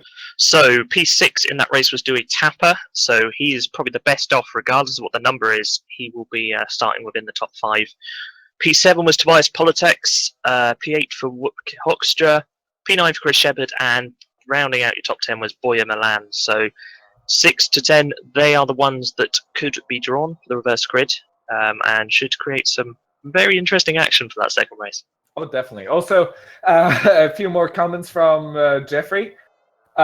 We had apparently his engineer was racing tonight, and is still racing tonight. It is Shepard. So not having that engineer has cost him in the strategy a little bit. There'll be some team discussions after that one. Yeah, a little bit. It's worth asking, actually, to everybody listening at home. Tell us who your driver of the race was for that one. Tell us who you thought did well, who you would give your driver of the race award to. And we'll do this after the second race as well. We do generally monitor both broadcasts here at GPVWC and here at SimNews.TV, if whatever you're watching. So we do. I do check GPVWC once in a while. It really depends on how much is happening on the track. Yeah, so just drop us a comment. Tell us who you think is doing well, who you're rooting for, and we'll get that read out for you. So, yes. Oh, this is going to be exciting now. Honestly, I have no idea who's going to win the next one. Last season, we have had one driver who we knew was challenging for the win in every race, essentially. But this time around, this is exciting. I think that's been the beauty of this season so far. As we get our reverse grid number through, it's P9. So quite a big reverse grid for this one. Chris Shepard on pole then. So he shows some good pace, and if he can make the soft tyres, last well, yeah, that could be a really good one to watch. So I'll just run you through the grid then. So it'll be Chris Shepard on pole with Whoopke Hoekstra lining up next to him in P2. Tobias Politex and Dewey Tapper lock out that second row with Dennis Jordan, Dino Paolini behind him. Then it's Stefan Rout and Jeffrey Fournier on row 4. P9 for Alex Siebel, and then first of our non-reversers, P10 for Boyer Milan. He's going to be a little annoyed he missed out there. Then going down, it's 11th for Antonio Hranovic, 12th for Eduard Batala, 13th for Rob Mason in the Epic Racing car. 14th for Mike Quint in the Cosmo. We saw him have a few mishaps in that race. Then it'll be Carlos Fernandez, P15, and Gerard Batala, P16. Then it's Matt Strand, P17, and Terence Grek, P18. Terence Grek, P19, and who am I missing there? No, Terence Grek, P18, Johan Lindberg, P19, Jason Muscat, P20. Then it's first of our sort of full retirees, Tom Vandervoort, P21, 22nd for Wesley Stefano, and Erhan Yayoski will round out the grid at P23. With Shepard on pole, Jeffrey is going to have a bit of a funny one after the race with him. Oh yeah, I think it's going to be a very fiery start to the race, isn't it? There's, Shepard, Hoekstra, Polotzek, Tapper, all up there, where they were having great battles throughout that race, and no reason that can't continue. So, since we have 2.5 minutes, maybe we'll be able to fit in. Who was the driver of the race last time for you? For me, it does actually have to be Alex Siebel for playing the one stop well. It was perfect, wasn't it? Exactly. I mean, everybody else blinked, went for a 2-stop, thinking they could get in some clear air, get the fast laps out on the soft tyre, and it just didn't quite pay off. It was so close, just didn't quite pay off. Siebel didn't blink, didn't follow the rest of the crowd, stayed there on the one stop, got the soft tyre to last as long as he needed it to, and executed a perfect one-stop strategy. I can't believe how well he made those tires last. And what that shows us is he has even more life in the tire to take out of it this race to gain on pace. So I wouldn't count out Alex Siebel for another win, but it's going to be a tough job from 9th place.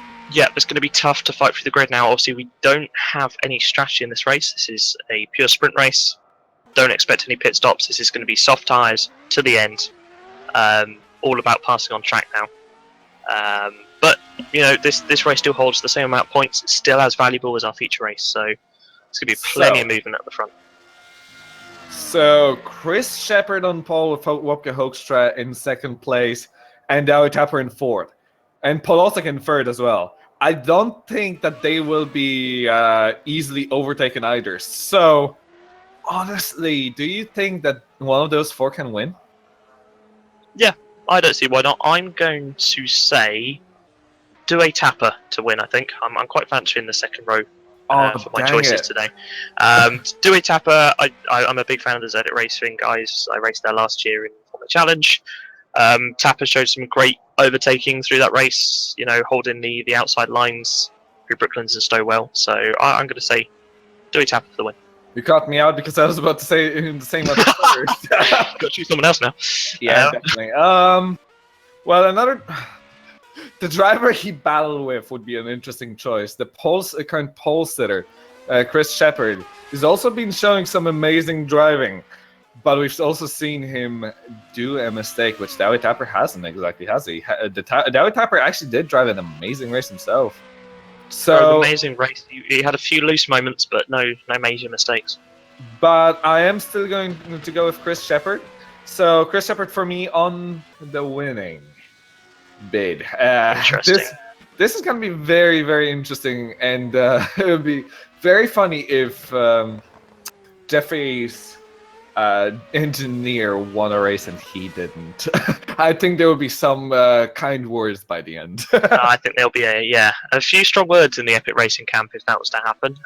As warm-up has now finished, so anytime now we should head over into the race session. So we also have our cameraman actually mentioned that he thinks that's going to be Wopke Hoekstra. So, because he was quicker than anyone else in clean air. Also, very cool.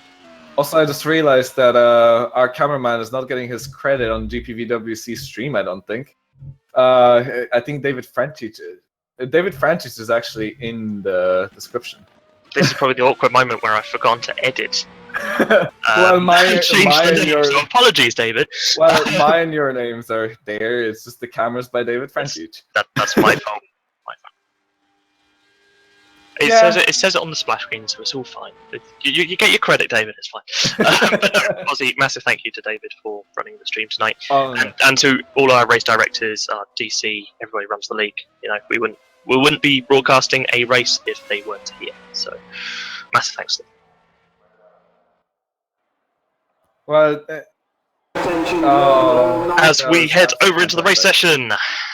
So we have had an absolutely fantastic cracker of a race last time around, and here is another one. Just a few minutes afterwards, we're going for the sprint race. 17 laps, and we're going to be going for a formation lap in just about 45 seconds. Now, this is going to be exciting. Get ready for some more frenetic passes. Plenty of slipstreaming. Plenty of crazy overtakes around the outside. The track is really rubbered in now. There's plenty of grip down. Soft tyres should get to the end. No big dramas. Still 25 degrees on the track, so we may see a little bit of tyre wear.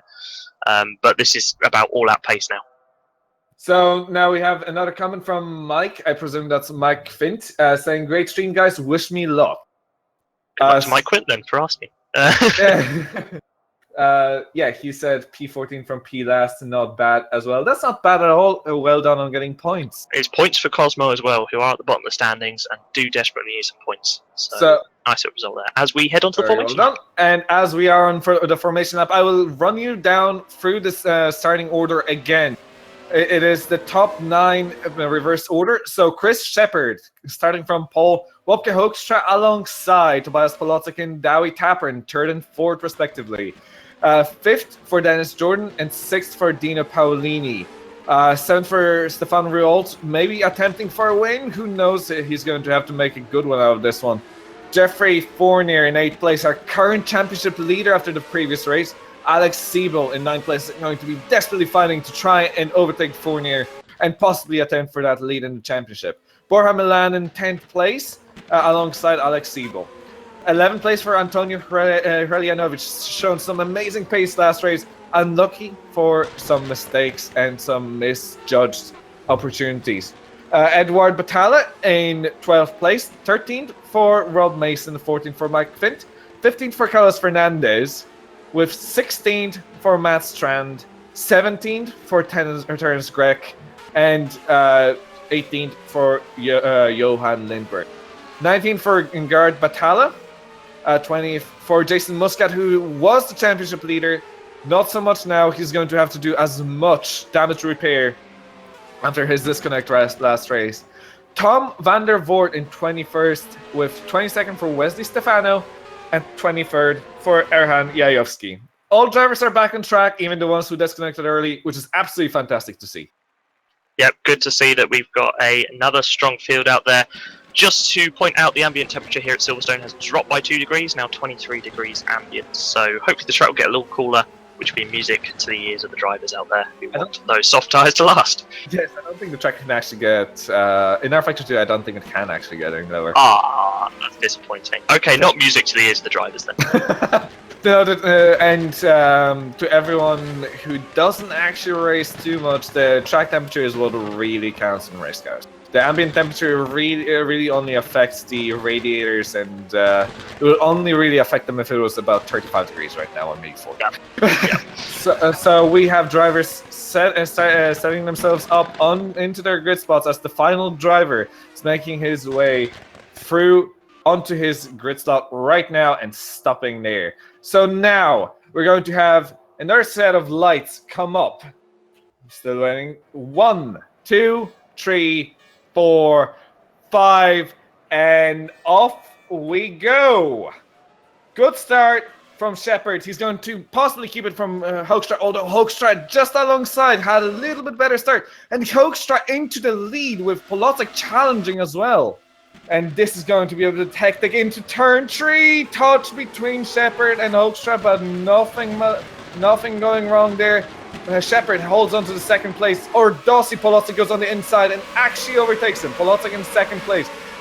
We already have Hoekstra running away, as we have Kacper attacking Shepard. Shepard not having a great start, kind of losing it all over. As behind we also have battles, drivers going side by side, a bit more ballsy all over the place. It really is. Oh, as we have contact with Hreljanovic and I think it was Jason Muscat. Yep. But both drivers on the track, still fighting, and we have Finn being attacked by Rob Mason. I was about to say that was a really clean start for the first few corners. A little bit of contact into Luffield there between Hranovic and it looked like Edouard Battaglia actually. But everybody through, no major concerns as we look to P3 at the moment. Shepherd heavily defending from Tapper after slipping down from the lead. Oh, Muscat goes by. Shepherd's got the run actually on P2 on Polotzek. He's going to go to the outside up into Stowe. Side by side as they come into Stowe corner here. Can he make it hang around the outside? They're so close. I think he's going to do it. He's going to use all the runoff he can, and it's a perfect move there for P2. Oh no! I just seen a comment on the GPVWC YouTube. We have Jason's race gun from bad to worse. He has jumped the start. Oh no! Whilst we look back towards P2, Shepherd still defending from Polotzek into turn 1. Polotzek having to defend himself from Tapper. Polotzek down the inside into 3. Gonna hang the car there on the inside. Now he's on the outside for 4 through the loop. That's not gonna work. And that may open him up to attack. Meanwhile, Fournier on Tapper. They're side by side through 5 onto the Wellington Straight. Let's watch these two battles then. So Shepherd having to defend from Polotzek, who's up the inside. Fournier's past Tapper before they even get to the corner. Great move using the slipstream. But they didn't go through it. They spun round in the middle of the corner in turn 6. And I was about to say how amazing it is that Fournier already was going up to P4. Now he's back down to P15 and P14. Dowie Tapper is far down as well. The contact definitely hurting both of them equally. Right, Fournier defending now from Quint into turn 9. No, nothing is going to happen there. Battle behind Tapper. That's the two satellites side by side. You're brave there for a team. Van der Voort tries to follow them through. They're like 2 or 3 wide into Maggots. Jesus Christ. All over the place. But I think they're all through safe and sound, just about. As we have a battle for P6, Borja Milan being overtaken on the outside by Stefan Ruold. This into Stowe. Can he actually make it? Ruold backs down a little bit, goes wide, but he keeps on running. And he still makes it stick. Is he Vale? Oh, they're so close. Milan's going to get that back. Just about. What a attempt of a move, but Borja's defense was impeccable. Now Ruold going on the inside of turn 1. Can he make it stick? Through such a fast corner, he can. And now Siebo's behind. He's going to possibly attempt to move, although he's being moved upon. It's 2 by 2 as they came through turn 3 there. Ruout, Milan, Battaglia. As Milan makes a mistake, he's going to be under attack from Siebo. Yep, Ruout goes round the outside of Milan. Now Siebel, can he get the drag? There's contact almost behind between Battaglia even and Hranovic. Trying to say my words there. Oh, contact between... That's Mason round the outside of Battaglia. Couldn't make it stick. Now Battaglia's going to try and look at the inside of Hranovic. No, nothing doing there. Meanwhile, Jason Muscat has served his penalty for the jump start, and it's been a shocker for Zederic so far. P16 and P23. What a shocker of a race, and not in a good way. But also, Wopke Hoekstra, 3 seconds clear of Chris Shepherd in first place. But Chris Shepherd is under a heavy attack from Polotzek. Don't know where to look, do you? I mean, Shepherd. Oh, we've got to spin. Who's that slipping down? It's Ruout off, and that is. And Finn. That's. Not Finn. Sorry. I will find out for you. Battaglia. Right. So have they come together? Let's have a look. I'll have a look on the replay. Ruout's come through Chapel. Oh, he's just lost it. The rear end snapped from him. He's gone off, and I think someone's followed him off, possibly. I wonder if Ruout maybe spun in reaction to something. May have been in defense or something, yes. Could have been, but it just... Oh, battle for P12, Gerard Battaglia! Oh, contact! Wow, 2 wide wasn't really going to work there. Now Battaglia makes a crazy rejoin and just tries to hold the line, but can't. Tapper through into P11 then. That could nearly be considered a dangerous rejoin, as Ruolt and Feint have a battle right behind for P13. Great exit from Ruout. He's going to have the DRS now. Meanwhile, Carlos Fernandez has retired because of an accident. Maybe he was the one who went off. He's been hit off exit of turn 1 is what we're hearing from our cameraman, so not good there for the Multiforce driver. Ruel got past Quint into Brookfields there, using the DRS and slipstream to good effect. Yes, Fernandez was definitely not going to go anywhere. He lost both his left-hand side wheels. Right, Shepard having to defend P2. Polotzik contact into the entrance of Maggots. You do not want to have contact there. Yeah, and I think they better. Yeah, they better be happy that you can't lose your wingless, just like Sebastian Vettel did there at Canadian Grand Prix there just the past weekend, because that was the exact same kind of a move. Watch P4, Jordan's being closed in on by Paolini whilst Polotzik drafts back up to Shepard. We could have a four-way Mason under attack by Fournier, who does go by. I think that could have been team orders there, both from the same team. Mason didn't put up much fight there. Makes sense though, Fournier is the faster driver tonight. As Tapper now drafts back up to Mason, so we could have a battle here for P10. I'm just keeping my eye up further up the grid as well. Siebel needs to get a move on because Jeffrey Fournier is only 2 places behind, and at this rate, I don't think he's going to get his championship lead that easily. Indeed, Tapper has closed right up to the back of Mason now into turn 3. They come up to the loop, turn 4. Tapper needs a good exit now onto the Wellington straight, and he will have the DRS. Mason will have the DRS off his teammate in front though, so that won't have too much of effect.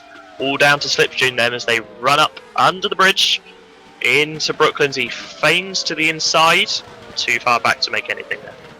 As we have Strand and Greg fighting for P18, 17, and Greg has on the outside quads easily, okay. Not too much of a battle. Oh, Strand's made a little bit of contact. He went too hot there into 7 and just regroups it up. What have you spotted? Kacper and Mason P10 nose to tail. Not into cops, no. No. Tapper has a little moment. That's the aero not going over the car because of the dirty air, and you just saw the rear end step out slightly. Made a brilliant correction. I have bad news for you. We have another battle to really pay attention to because Siebel is on the very back end of Bora. Right, he's gonna have DRS, isn't he, onto the hangar straight, yes, and the slipstream as well. Watch Milan. Will he defend to the inside? Stays to the middle. Oh, Siebel thought about it, didn't he? Oh, he did, and I think he made a mistake by not going for it, to be honest. All that is letting Antonio Hrelovic, the Drake driver in P8, slowly close up and bring along with him Fournier, Mason, and Tapper. Where do you look for in a race like this, where you literally have battles in every single corner of the racetrack? I literally don't know where to look. There's so much happening. Tapper is closing up to Mason now again through turn 1. Got that slipstream through 2. Will he make a move to the inside of 3? Thinks about it again. Oh, he's not too hot. Too hot. Locks up the front wheels and just avoids contact with Mason. That's so close. And now let's see. For P8 and 9, Andrew Hryljanovic is being attacked by Fournier on the inside of Brooklyn. Lets that go. Doesn't attack it. He attacks on the outside, but doesn't quite have the grip. I think Hrelovic just cost himself there. He did overreact a bit too much to Fournier being up the inside, and that's cost him any chance of running back. Mason is still defending from Tapper, doing a brilliant job. Tapper with the slipstream now. Surely he's not going to make a move into turn 9. Please don't. Let's not have some death in there. No, it's one by one as they go through cops. Now the run up to Maggots. Tapper is all over me. Looks to the inside into Maggots. They're going to go too wide. And no, that's not going to work. Mason regains P10. Just to let you know, the top 4... sorry. Hrelovic is off in P9. He went all the way off through Chapel, and that's cost him. Cost him a little bit of time there. Just to let you know, the top and the 2nd to 5th place are so very close. This is crazy. But Tapper's past Mason, but he's sliding through Stowe. Oh my word. Great move there to just hold it. Looked like he locked the front brakes again. He is really struggling with that, Tapper. Good recovery drive, though, from Tapper so far. Although he did kind of cause that whole incident, it looked like. But he's putting on a good recovery drive, salvaging something for Zederic here, who, they've not had the best drives in the second race. No, not really. But also, Borja Milan under constant attack from Alex Siebel. Siebel so close coming onto the Wellington straight. Yep, he's going to have DRS. Watch him as he sits in the slipstream. He's going to start gaining now. Gaining that high top speed inside. Surely he's got this into turn 6. Thank you very much. He's going to hold that easy as he does it. That's good news for Siebel. He's definitely gaining points over Fournier in this case. Although Fournier, right there in his rearview mirrors, definitely Borja Milan already has to be probably very, very afraid for his 7th place currently. As we have another DNF, and luckily Matt Strand has left this race. So that's 2 retirements now. We're looking now towards 14, 15, 16. That's Van der Voort, Quint, and Jajowski. Jajowski did try and look up the inside into Kops there on Quint. Wasn't really going to work, so he backed out. Now Quint has a little bit of a run on Van der Voort. Let's see how close he can stick through Maggots and Beckett's, the high downforce areas. Oh, he's had a massive slide, and that's not going to help his run. But then Van der Voort hasn't had the best of exits either, so he may make this back up with the DRS. Let's see, will he make a move into Stowe? I think he's going to be a little too far back. Alright, please keep an eye on this battle, and I'll just quickly check if there isn't anything else going on, because to be honest, at this point it may. As there is an actual side-by-side battle between Muscat and Wesley Stefano. That's 19-20, isn't it? And Stefano's got past now, so Wesley Stefano to P19. Muscat went wide, so I think he gave that position back. But there now Muscat on the inside, and that surely has it. Surely, yep, he does. That's over the start-finish straight. He's going to hold the inside into turn 1, so easy as done it for Jason Muscat there. Oh, there was contact! Ruolt and Batalla again! Oh no! And watch Batalla, he's coming back on track. He's going to filter right in front of Quint, and he's going to be a sitting duck, I feel, as they come onto the straight. Quint's going to... Is he going to look to the inside? Oh my... That's a crazy defence there from Batalla. He's almost practically shoved Quint off the track. Quint slides across. That's... yeah, that'll be definitely one for the DC to look at. That was not good driving there from Gerard Batalla. Ooh, that's not the first time I've seen Ruold being involved in an accident, as Quint ends up in the gravel and retires. Oh dear, that's not good for Cosmo. They needed the points, and another retirement there, not good. Gerard Batalla carries on P13. He's now sat. Whilst we're talking, actually, our cameraman's just let us know Chris Shepherd, P2, heavily defending for Tobias Olsen and having to weave like crazy to defend there. I think a few people could be in the steward's office for excessive weaving. Tobias Polacek, not Olsen. Sorry, why did I say Olsen? I'm thinking of Super League. That's our day job. We'll ignore that. Tobias Polacek there for Evolution Motorsports. God, I'm getting my drivers confused up now. But that's a really close battle for P2. I'm going to keep my eye on P13 at the moment. Batalla heavily defending from Erhan Jajowski. A few other close battles as well. Grek defending from Ruout, who's looking for a bit of a resurgence after that contact with Batalla. So, you know what's the crazy thing, Ben? Yes? We're only halfway through this race. My God! And Shepherd still defending with Polotset there. Dives to the inside to break that slipstream. And meanwhile, Hoekstra is just driving off into the lead, whilst Dennis Jordan has a good run now on Polotset. They are teammates, so will they hold station there? P13-14, we've had a hit, and Jajowski is off the track, recovering in Brooklands just barely safely. And behind him I see a Ruold side by side, and Greg in 16th place currently with Muscat. Also, they're trying to make a move on Greg. I've just looked that back, and it's Batalla's done the same thing again. He's cut straight across the inside, and he's hit Jajowski off. So not good from Batalla, and I definitely think he'll be in the steward's office after this one. Mike Fint has also just commented on the stream that that Batalla did indeed run him off the track in his... Sorry, whilst you're talking, Tapper's gone round the outside of Hranovic on the straight up to Stowe. He didn't even need a slipstream. He just opened the DRS, said thank you very much, round the outside. Dewey Tapper to P9, recovering after a poor start. Now the question is, can Jeffrey Fournier get past Milan as well? This is quite crucial for the championship currently, to be honest. Well, Fournier was 0.2 of a second faster that last lap. 38.0 placed 38.2 for Boyer Milan. So he is slowly closing up, and he's going to have DRS, going to have the slipstream. So let's see what he does up into Brooklands.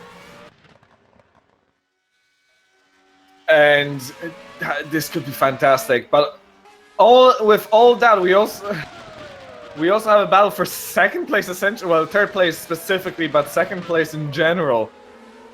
Yeah, battles everywhere. Fournier wasn't able to close up at the end of the Wellington Straight. He's sort of sitting about three tenths of a second behind, just sitting in that buffer, biding his time, I feel. I'm just looking to see if any other close battles. Yovski's got past Batala finally. Eduard Batala, that is, not Gerard. So, by the way, the second to fifth place, Chris Shepard to Dino Paolini. Last lap was only 1.4 seconds apart. This is a definite battle, and it's on for the second place, and nothing is sure here. As we have actually Dennis Jordan attacking Tobias Polocek, two teammates going at it. And Tobias Polocek does get his position lost to Dennis Jordan, who's going to attempt to move on Chris Shepard. Maybe it was a bit of a team play, attempting to see if maybe Dennis Jordan can get by Chris Shepard. Right, we've got a slipstreaming train. P14 down to 17. Who's that? That's Batala's just got past Yovski for P14. They're all over each other. Massive group here. Ruout's involved. Muscat in his resurgence back from a poor start is in there as well. Another one to watch as back up to the front. 3 and 4 is very close again, still between the Evolution drivers. Also, the commentator from last year for a lot of the Super Cup season, James Kirk, has actually made a comment that he thinks that it could be a race ban offense with so many repeated off-track. Oh, there's contact! Who was that? Batala and Yovski. Yovski's sliding all over the place as if he's got a puncher. And Batala's blown his engine! He's blown his engine, he's on fire! Exit of turn 5, he pulls straight off, so did he double downshift or something? And there's someone else spinning off there as well. That's Ruout spun off at turn 6. Craziness going on here. I'll tell you what happened to Batala in a sec. He was in 4th gear and suddenly went into 1st. Oh, that's not good. That's really not good there for Batala. Ruout's issue was he was on the inside of Muscat and just understeered into the inside into Brooklands turn 6 and spun himself, so not good there. As Paolini is currently in 5th place, attempting a possible move on Tobias Polocek. This is really, you take an eye off anybody here, and you'll see either a position change, a new battle brewing, or something else happening. But at this point in the race, Yayovsky also retires. Retired, broken suspension, as I thought. He was crabbing all over the place. So at this point, we have a battle for 3rd place between Dennis Jordan, Tobias Polocek, Dino Paolini. We have a battle for 6th place between Alex Siebel, Borja Milan, Jeffrey Fournier. Then we have a battle for 9th place between David Kacper. Oh, sorry, P4, P5. Polocek went off out of turn 5 really slow, and Paolini passed him, just straight past him. Siebel's passed as well, Milan's passed. Fournier's going to get past him into turn 6. What happened there to Polocek? That's good news for Siebel. Oh, Polocek's put the power down on the grass on the exit of 4 and just got a little loose. All, like, just completely off the track, and he lost a load of time there. What that also means is Dennis Jordan now has to defend from Dino Paolini or attempt to move on Chris Shepard. But Chris Shepard has actually run away to over a second because of all of those issues. But now we have a battle for P8. That's P5 down to P8. They're all in a line. And someone spun up Polocek again. I think he's cooked his tyres after spinning the first time. What's that? Because he's now down into P10 and trying to recover. He may even lose his place to Rob Mason, who's coming down the straight, although I think he may just about hold it. Right, meanwhile, P5, Siebel is heavily defending from Borja Milan as they come up into Vale and into Club. Nothing doing there, though. There's no opportunity to pass there, really. Oh, Siebel will definitely not want either Milan to lose the place to Fournier, nor Fournier attempting to make a move on Siebel at any point later on. Siebel will definitely try to catch up to Dino Paolini, but I feel like the pace of all the drivers at the moment is so close.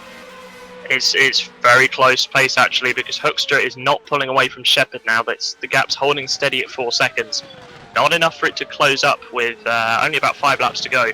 But just sitting pretty about 4 seconds, that gap between first and second. I'll give you the top 6 drivers' times right now. They're all 1:38 last lap around, and they're 1:51, 1:33, 5. I'm just gonna give you the 10s: 5, 3, 4, and 3. So they're all within half a second of each other. It's amazing stuff. As Siebel is under attack from Borja Milan for P5. Yeah, that's P5. Siebel heavily defending through Maggots and Beckett's. Milan holding the line a little better, but he's lost a bit of speed through that second part of the complex. Is Fournier going to try an attempt to move on Borja Milan, because Milan is so very close now. Watch, both are going to have DRS, so it's pure slipstream now. Fournier is just too far back to make any kind of move because they both equalised each other with that DRS. Yes, they just don't have enough aero to lose with slipstream in that stage.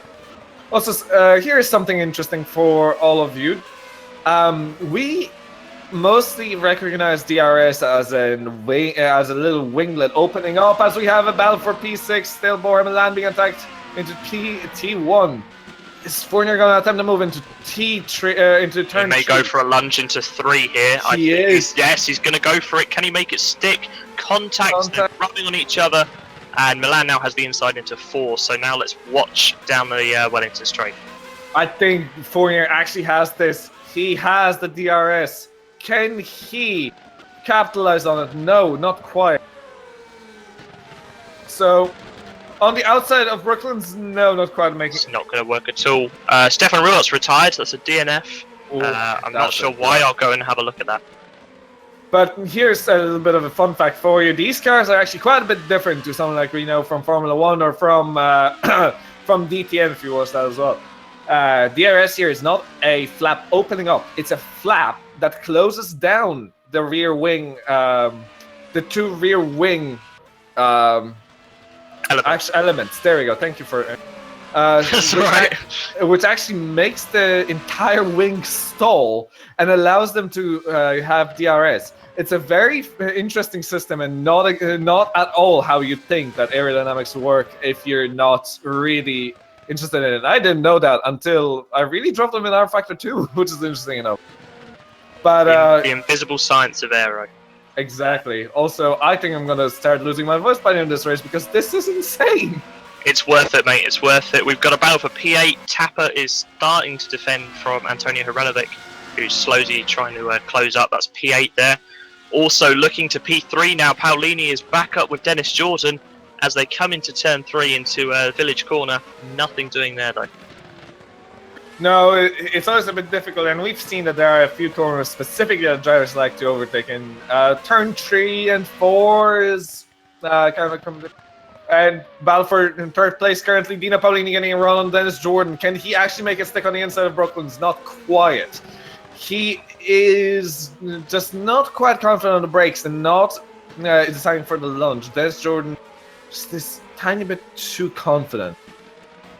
Whoop, the Hoekstraat up in the front. We completely forgot about him, I think. He's been driving a great race so far, just pumping in consistent times. You know, constant 38.2s, 38.3s. Holding a 4-second gap to Chris Shepherd, doing everything he needs now with a few laps to go.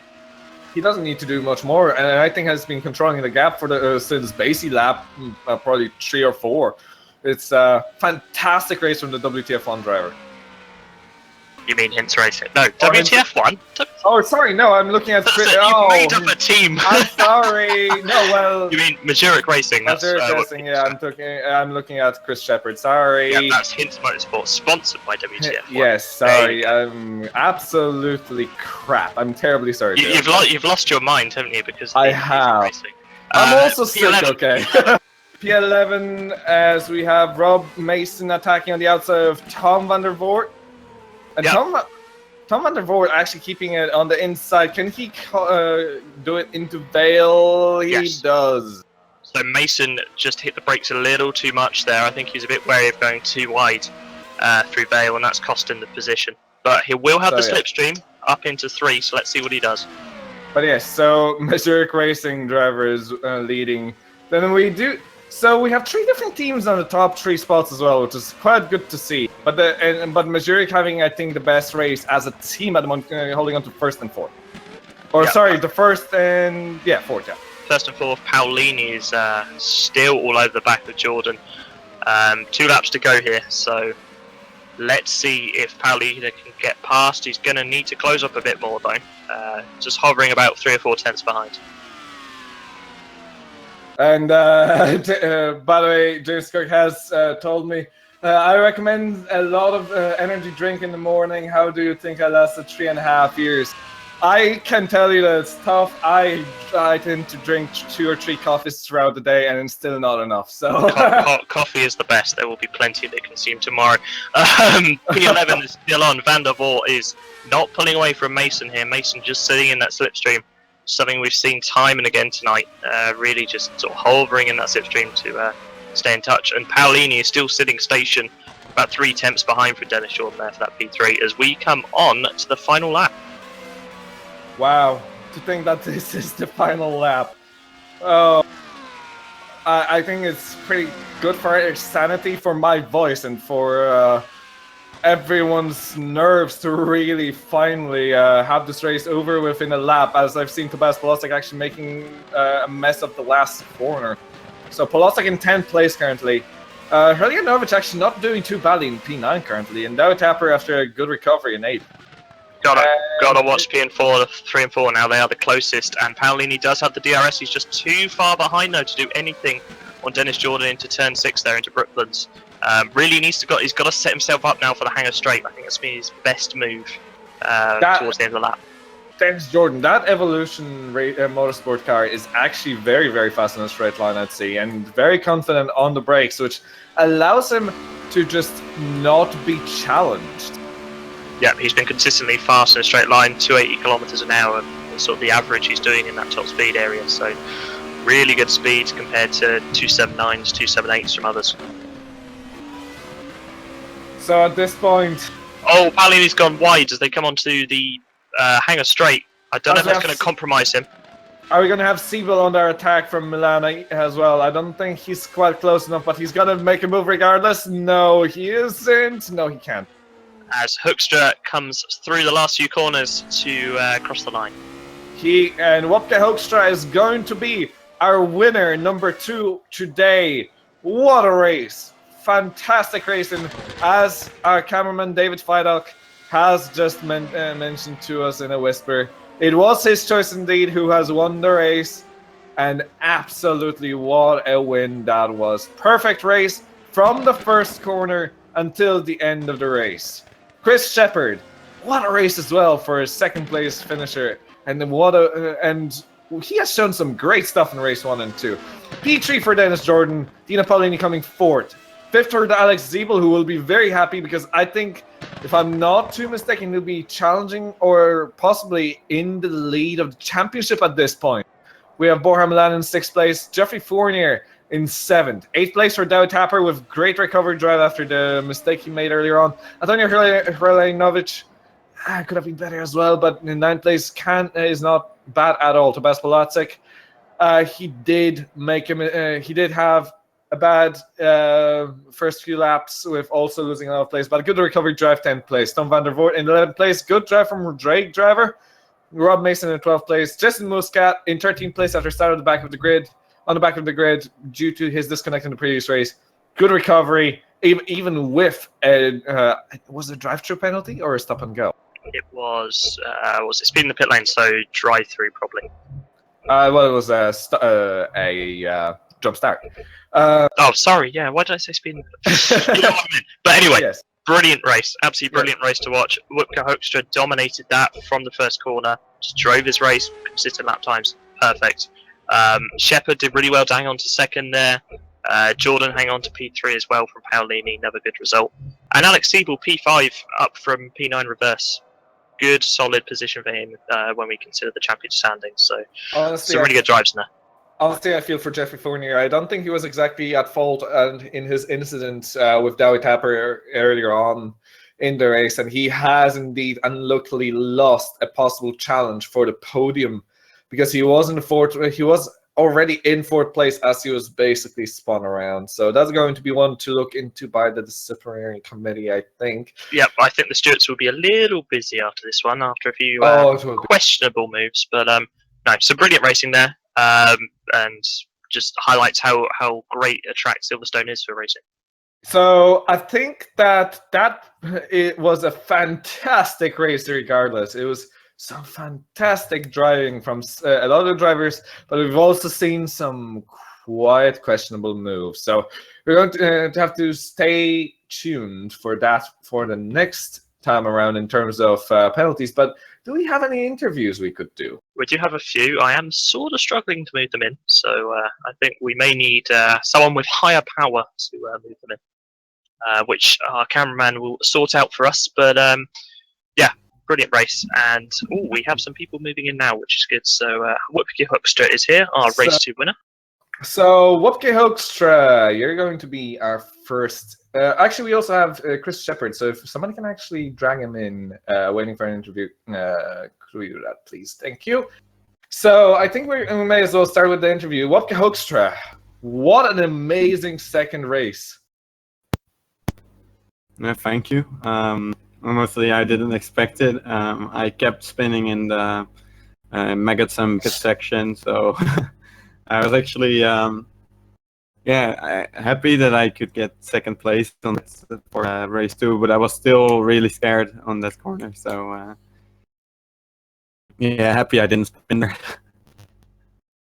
Yeah, I honestly, yeah, I think, didn't you make a mistake in race 1? Or was that an induced spin? I can't remember exactly. There was so much happening. It was Ben, can we recall at all what we've seen? I can't remember. There's so much that happened. But my question to you, Wupke, obviously, brilliant drive. How did the tyres feel towards the end of that? Obviously, it was a little longer than some people were taking the soft tyres in race 1. So, how did it feel? I was really pushing them, so the front left especially wasn't too great, but all in all it was all right. And I only did 15 laps in race 1, but that was mainly because the hard tires were so slow that we really wanted to race as many laps as we could on the soft tires and push them to the limit without having to worry about the tire wear. Yeah, what I found interesting is that some drivers pitted on lap, I think it was Jeffrey Fournier pitting on lap 14 in the first race. So, yeah, but then again, we've also seen these tires last for basically the entire race on the race winner of race 1, which was also quite amazing. But with that said, I'd like to also ask Chris Shepard a couple questions. Hiya. How are you? And well, great second place in second race, but also some amazing battling between you and David Fidock in the first race. Talk us through some of that battle. God, there was so many. I lost track, to be honest. It's like after the race, I just said thanks to whoever it was. I had so many battles in the first race. Not a great quali, to be honest, but I think I was 9th, 10th in quali. Managed to work my way up to 5th, or maybe a bit of fuel difference played a part, but I was happy to have some great battles, yeah. But ultimately, we had the wrong strategy. We done 2-stop, went soft, and then just 1 lap at the end on the hards. But yeah, it turned out that the mediums were a lot quicker. The hard tires, they were a lot quicker than what we thought. I hadn't even run a single lap on the hard tires until that lap live in the race. So yeah. You live and learn. You live and learn. Yeah, we have seen that it was it was definitely it was to a degree a viable option, but I think in all things considered, it was the slower option. But also, just as a quick thing, I've seen in the comments, David Fidock has actually admitted that he takes the blame for that incident with Jeffrey Fournier. But also, what I've seen was that basically you left Jeffrey without a race engineer, Chris. Yeah, we was discussing, we was talking throughout, but we decided beforehand to just stick to the strategy that he decided. He called the strategy, to be honest. Okay. And that was it. I don't know if there's any confusion because I remember the last race, I was a team boss. Is that what you're thinking? Maybe. I'm not. That wouldn't be us. Not yet, anyway. No, because there was people were saying that last race, but I'm not. No, I'm just a friend. We just raced together. No, we weren't here last race. Right, but I didn't. Maybe he was in the chat or something. Possibly, yes. No, still fantastic race, and congratulations on P2 in race 2. That was a really good pace, actually. Yeah, it was. I mean, I got initially off the line. I was okay, but then it was second gear change was poor, and I just got gobbled up. Ended up going down to third, and just spent a couple of laps fighting with Tobias, I think it was. And Whoopke just pulled a 4-second gap, and then it was nice to see though that once I got past and I managed to gap the DRS zone from the guys behind it, I could just basically keep the pace. It was the timing screen was 3.9, 4.3.9, 4.1. So it was nice. I'm happy with my first outing in these cars. Yeah. So with that said, I think we may be starting to wrap things up, Ben. Yep. Let's. I'd like to first ask both our guests here. Do you have any final thoughts about the race or anything else you'd like to add? I just want to say thanks because the racing was great. Everyone left room whenever I went for moves. Everyone just left the room. Just left the required room. There was minimal contact. It was just really nice. Yeah, I can just add on to that. It's really amazing racing here today, and I have to also say good job to Chris. First time in the cars, and he's doing such a good job. He's so quick. It's just amazing, mate. And I had a good race in both races, and thanks everyone for doing that. Absolutely, congratulations! Celebrate. Congratulations. So now, just as we're starting to head off, I'd like to just just say a few things. We have indeed taken on the broadcasting for this as SimNews.TV. And we do also have a show just purely about Supercup, which analyzes it to the fullest extent every week, and that should be up next week someday. So that'll be next Wednesday, and they do a lot better job than us in the commentary of sort of pointing and shouting at things. So go check out the Supercup show here on SimNews.TV channel if you want to have a look at that, and you can follow us on Facebook as well, SimNews.TV. Keep up to date with everything, and I guess me, Kacper, and David will be back for Hungary next round. Yes, we'll definitely be back the next round. That was me, Kacper Kołodziejczyk, with Ben Willis and David Fidock on the cameras. It was a pleasure to have you all, and we will see you in 2 weeks. Goodbye!